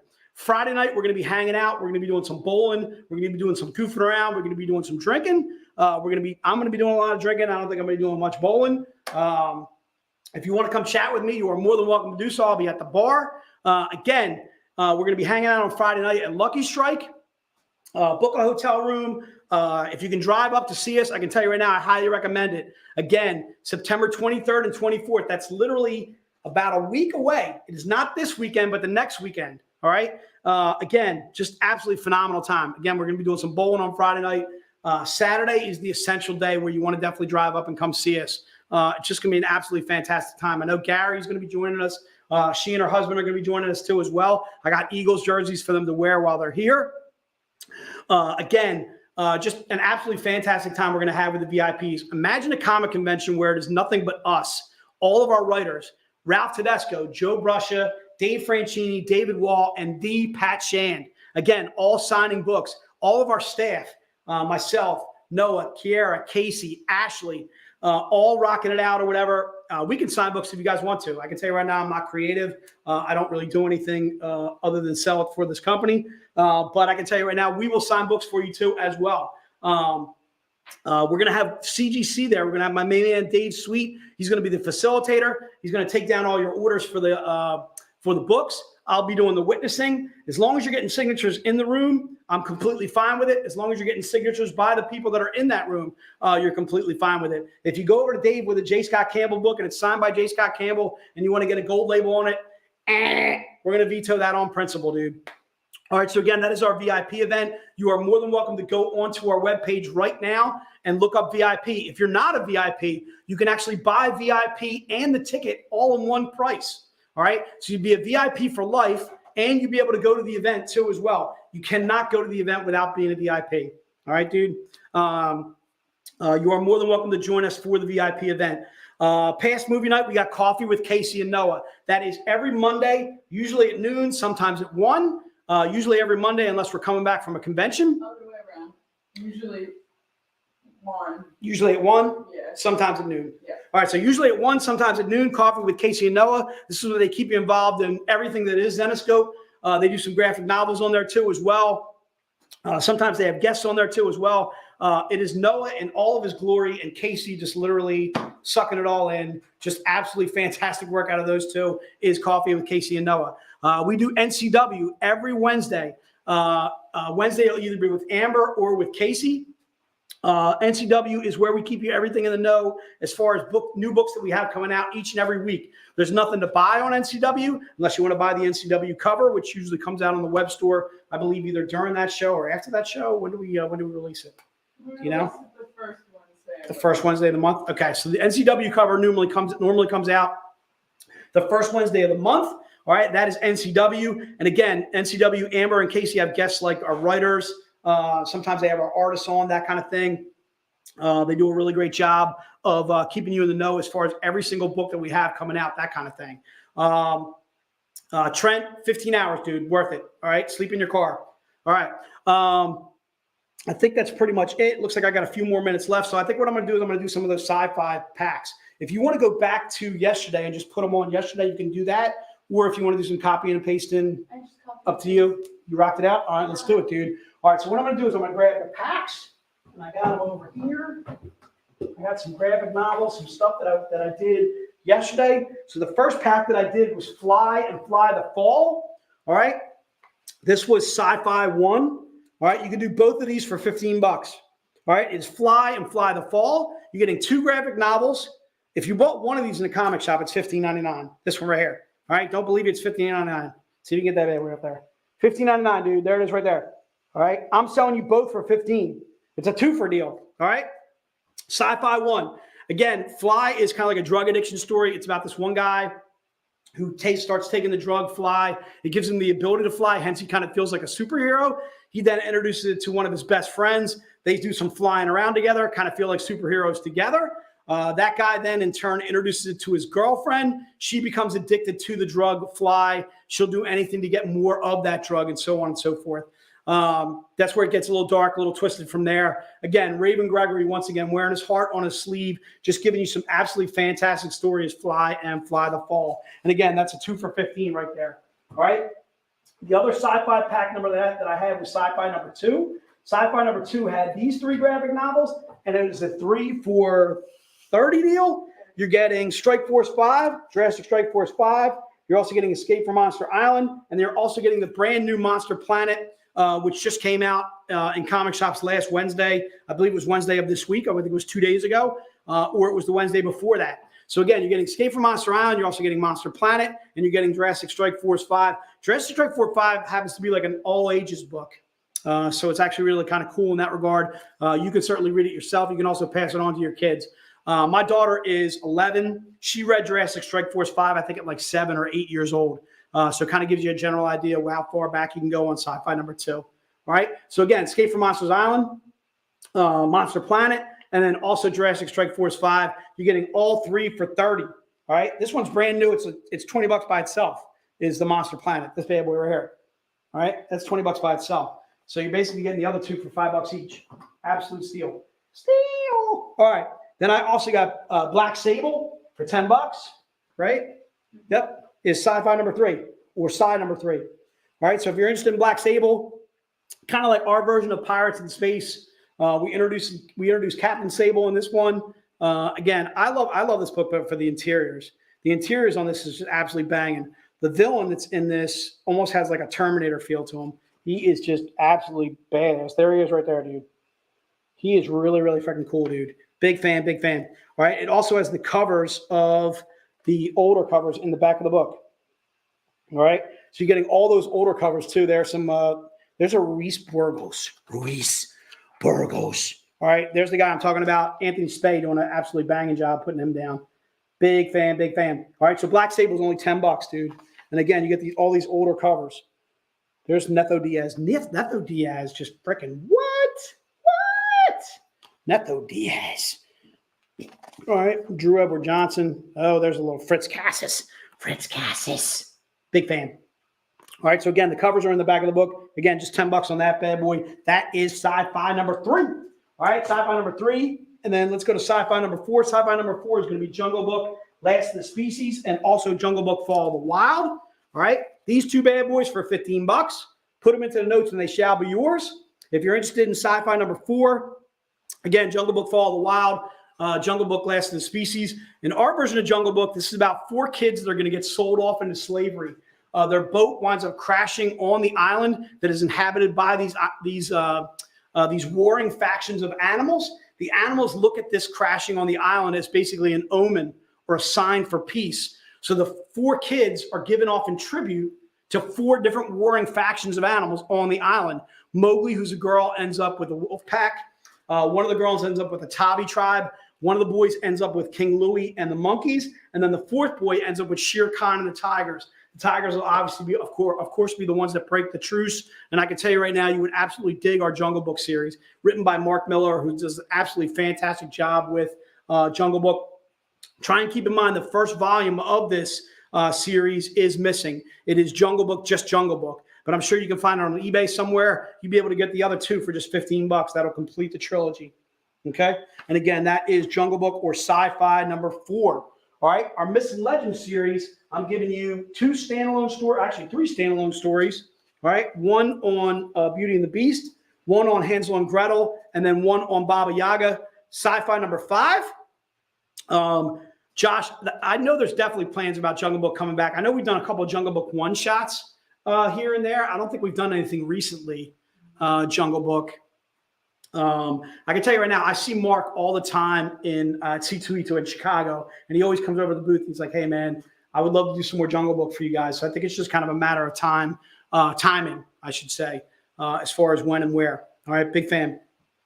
All right, so again, if you are interested in those 3 graphic novels, it is $20. All right, and again, Hansel and Gretel, A Beauty and the Beast, and then also a Baba Yaga standalone story. The 5th volume, the Baba Yaga, actually is a little bit of a tie-in to the first 4 in that 5-book set. All right. And again, I also offered the different seasons ones. This is 2, 3, and 4. These have tons and tons of standalone stories. All right. I don't have time to actually break them out and show you the standalone stories that are in each one. But again, different seasons. We're going to make this Sci-Fi 6. So Sci-Fi 6, and again, it's just $20. One of these individually is $18, dude. See if you can bop that down for a second. That's $18 by itself in a comic shop. Okay, dude. I'm giving you all 3 for $20. Right? This one is $18 too. What? I'm giving you all 3, $20, dude. This one's $16. All right. And again, all has all covers in the back of these 2 as well, and standalone stories. Standalone stories like our holiday issues, our Halloween issues, our Wounded Warrior stories are in here too as well. Again, a lot of standalone stories, but all encompassing into our different seasons, volumes 2, 3, and 4. All right, so just put Sci-Fi 6 into the notes, and they shall be yours. The Arcane Acre, I think, is a 4-volume series, Mark. Thanks for reading that. that is pretty much almost the end of Grimm, or it leads us actually, into, I think, into our Grimm War, the Realm Wars that we do. All right, so that's all I got. Case, are you ready to rock and roll on some whatever you got going on today? Are you ready to rock and roll, or did you wait to set it up? A little bit more time. You a little bit more time? All right, take your time. You want to So- talk about the fall? Oh yeah, so let's talk about the Keith Garvey thing, dude. All right, so the Keith Garvey, yeah, Case, if you want to do the races, let's do that. So let's do the Keith Garvey thing. If you can throw, no, can you throw up that Keith Garvey cover? Yeah, there it is right there. Okay, so what we're doing is we're doing a special promo again for all of our VIPs. Okay, if you come to the live event again is September 23rd and 24th. If you place an order, you have a chance to qualify for that book, and I mean for free. It's going to be a 25 print run. It's going to be a completely tapas by Keith Garvey. All right. If you place an order on the VIP VCon stream that we're doing, so you have to be a VCon, you have to be a VIP in order to get on that stream. We're going to send you a link for that. The VCon stream, the VIP, I believe, is the 29th and 30th. Is that right? 29th and 30th? Does that sound, hello? Yeah. So 29th and 30th. Do we have a graphic for that? Is the VIP stream. We're going to be doing a stream VCon, much like we're doing right here. The only difference is we can only send you an invitation because you have to be a VIP in order to get on. There it is right there. So there's our virtual VIP event. It is September 29th and 30th. And then also the times that are on there too as well. All right. So we're going to be doing some selling immediately at 6 p.m. Eastern on that Thursday, the 29th. We're going to do some VIP only books. Again, that are specific to our VIPs. Same thing. What was the code for Fly? Enrique, it was Sci-Fi 1. Sci-Fi 1 was Fly and Fly the Fall. If you want that, just put it into the notes. Say, yeah, I want the Fly and Fly the Fall or Sci-Fi 1, and we got you covered for it, Enrique. Enrique Gutierrez! Big fan. All right. That is the and then also we're going to be doing some VIP flash sales. Those will be on the web store, but they'll only be available to VIPs. Like it'll literally say, or it'll only go out to our VIPs. It's only accessible on the web store to our VIPs. And yep, Pop Anime, we can hook you up with the Jungle Books. The Jungle Books was, do you remember which one that was, Kiara? 4? Sci-Fi 4? Mm-hmm. Yeah, we got you covered for that too as well. Max, heart to you as well. All right. So again, if you're interested in that Keith Garvey book, all you have to do is place a VCon order. That'll be at the 29th or 30th. If you're joining us for the live event, you'll also qualify for it that way. These VIP flash sales, I think, will be coming up, I want to say pretty soon on the web store, I would imagine, is when we're doing this promo. Will there be signings? Signings by whom? Justin, let me know who you're looking for there. Where are the Q3 VIP books? John, that's a good question, dude. I would think they got to be coming up soon because I think we did the Q1 and we did the Q2s. The Q1 I think is for the those were banging. They were like a little Alice in Wonderland somethings. Those came out awesome. Or actually, I'm sorry, the Q1s were the Keith Garveys. Those were freaking banging. Big fan. The Michael Dooney too as well, and then the Q2s I think were those Alice in Wonderlands, which were banging too as well. So actually, I'm not sure as far as when the Q3s are coming up. Will there be signings by anyone? I'm not really sure what you're asking me there, but will there be signings at the live VIP event? Yes, there definitely will. I think he means for the VCon. For the VCon, for the VIP VCon? Yeah. I would think so. Like if you want to get stuff signed by Joe or signed by Ralph, all you really have to do is note it. Say the Dracula Mark one. I think you're talking about. I think the one with Gary Oldman was in that one where he was Dracula and Keanu Reeves. I think he brought his girlfriend or something like that. And she got bit. That movie's not good. Gary Oldman's good. I'm gonna say no on that one. All right, hang on there, dude. All right, so again, is that's Sean Connery? Sardos. Yeah, but look how freaking he's a physical specimen, that Sean Connery, dude. Right? You can't look at that picture and not say you're not attracted to Sean Connery. He's James Bond, dude. He's got the great boots. What do you got, Case? I'm not attracted to the man in this picture. But if he was James Bond, if he trimmed the ponytail and he lost the boots, you'd be like, and he put on some clothes, you'd be like, dude, Sean Connery. Usually, And it's Sir Sean too. He's a knight. What do you got, Case? I'm going to take it. What do you got? usually, like I want the people that I find attractive to Wear clothes? take off their clothes, not put more clothes on. You see where the problem lies. Yeah, but he'd have to lose the ponytail. So let's say he lost the ponytail, dude. He loses the ponytail. He loses the boots. I feel like Sean Connery's lost on you kids. Okay, dude. None of you have seen. You guys, you don't know James Bond, dude. I'm very. Do you know Dr. No? Yes. You've seen Dr. No? Yes. Okay. It has the Obviously, it's possibly one of the greatest It's one of the greatest Bond movies ever made. Arguably, yeah. It is arguably the best. All right. It's also the first. One could argue otherwise. Right. I don't think so. Well, I would Just don't go Moonraker on me. If you go Moonraker on me, I'm gonna laugh in your face. I'm not going to go Moonraker. Okay. Dr. No is much more like detective-y, whereas like some of the later stuff, like Man with the Golden Gun. yeah. No, that stays up. Where's the bleach from my eyes? Case, are you working on this thing or are you goofing around over there? Listen, focus on what you're doing. Get to the race. All right, dude? Okay. All right. Noah, get your butt up here, dude. More snail, the less orca. All right. So what do we got right off the bat? These are monsters. These are space creatures. These are robots. They're robots. All right, dude. Case, if you're ready, take it away. All right. So what you guys need to know is if you have bought an order today, your name is amongst these robots. Boy, there was a bunch of robots that just got out to a fast start and a bunch that just got way left behind.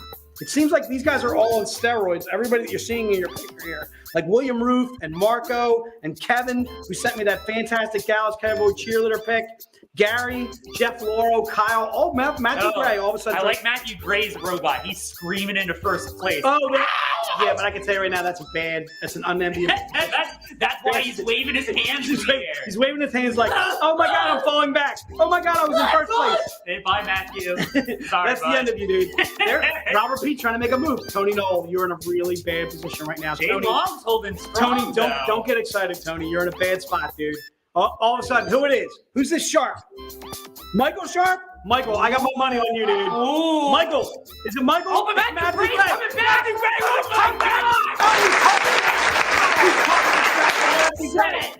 Upset of the century. Oh my God. He literally took his jukebox radio and he said, "It's mine. It's mine." Gentlemen, that's why we do this. That is why. That is why it's all about it. Where else are you going to find that type of sportsmanship? That's some good, wholesome humor going on. Athleticism. Excellent robot, sir. That robot was wound up. He was on a car battery. All of the other robots have now been scrapped and will be recycled into lunch trays. Put them on the scrap heap. Put them on the scrap heap, Case. What about All right. the monster races? All right, let's do a monster race. That's sci-fi. sci-fi. That's definitely sci-fi, dude.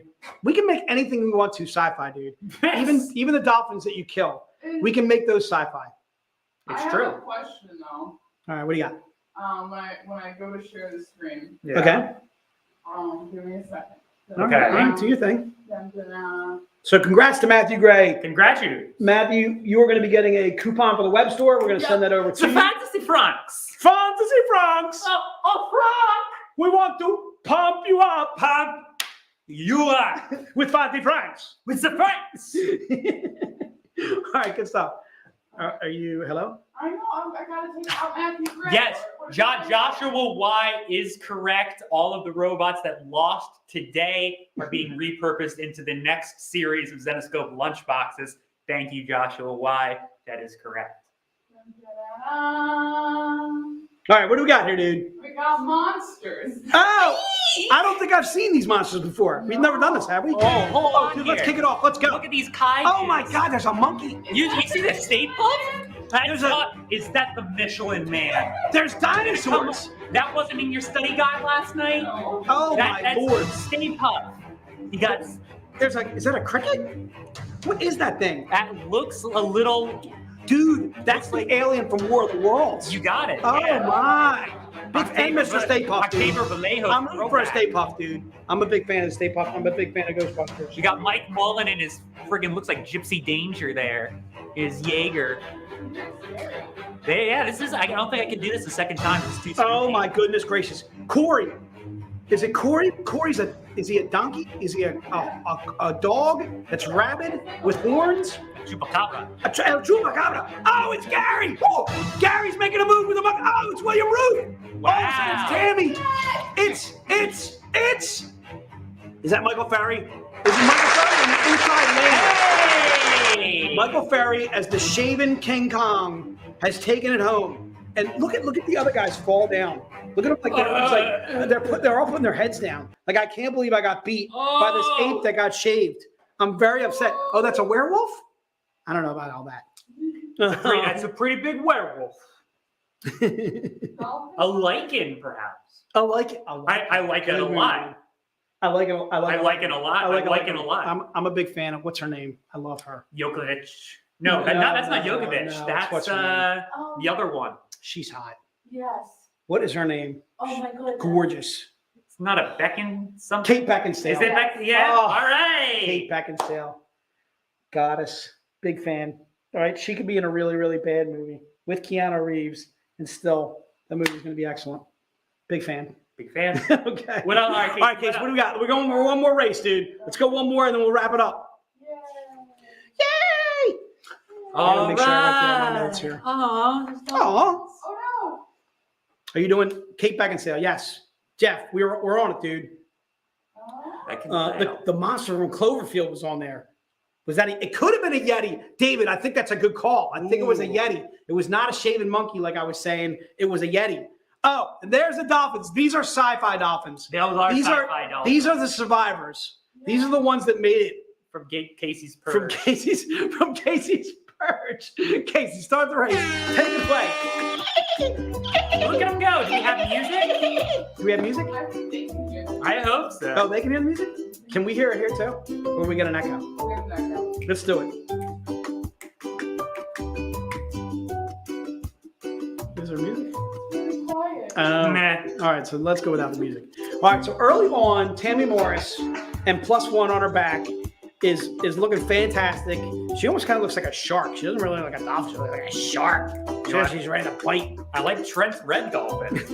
Oh, but who's that with the burgundy? Oh, that is Ron Burgundy. It's Merle. Merle's got the burgundy. Oh, Larry Younger. Larry Younger trying to sneak in there. Oh, the Kang. The Kang's in a bad spot, Kang. Kang, you're in a bad spot, dude. Oh, there's Antonio. He's like, Dak, I'll take you to the finish line, Dak. Dante! Oh, Dante. Hi, Dante! Dante's jumping. You get the Franks! The dolphin gets the Franks! Casey will not kill me. All of the loser dolphins have now been sacrificed All of a sudden, they face the rest of Casey. for Casey's Dark Harvest. All right, good stuff. So again, I think we're going to wrap it up. We're going to say goodbye. We want to say a huge thank you to Cris Delara. Thank you. Thanks to Noah, dude. Thanks to Jason. Dude, that interview was awesome. No, the Chris made it awesome. Chris was so fantastic to talk to. She was freaking just delightful.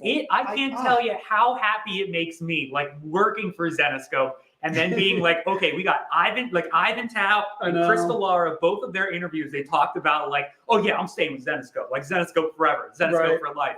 And that just, and also the fact that both of them are as passionate as they are and as dedicated. Really yeah, we got such, you say it all the time, we're blessed. We are extremely fortunate. We are very, very blessed. Very, very blessed to work with the artists that we do.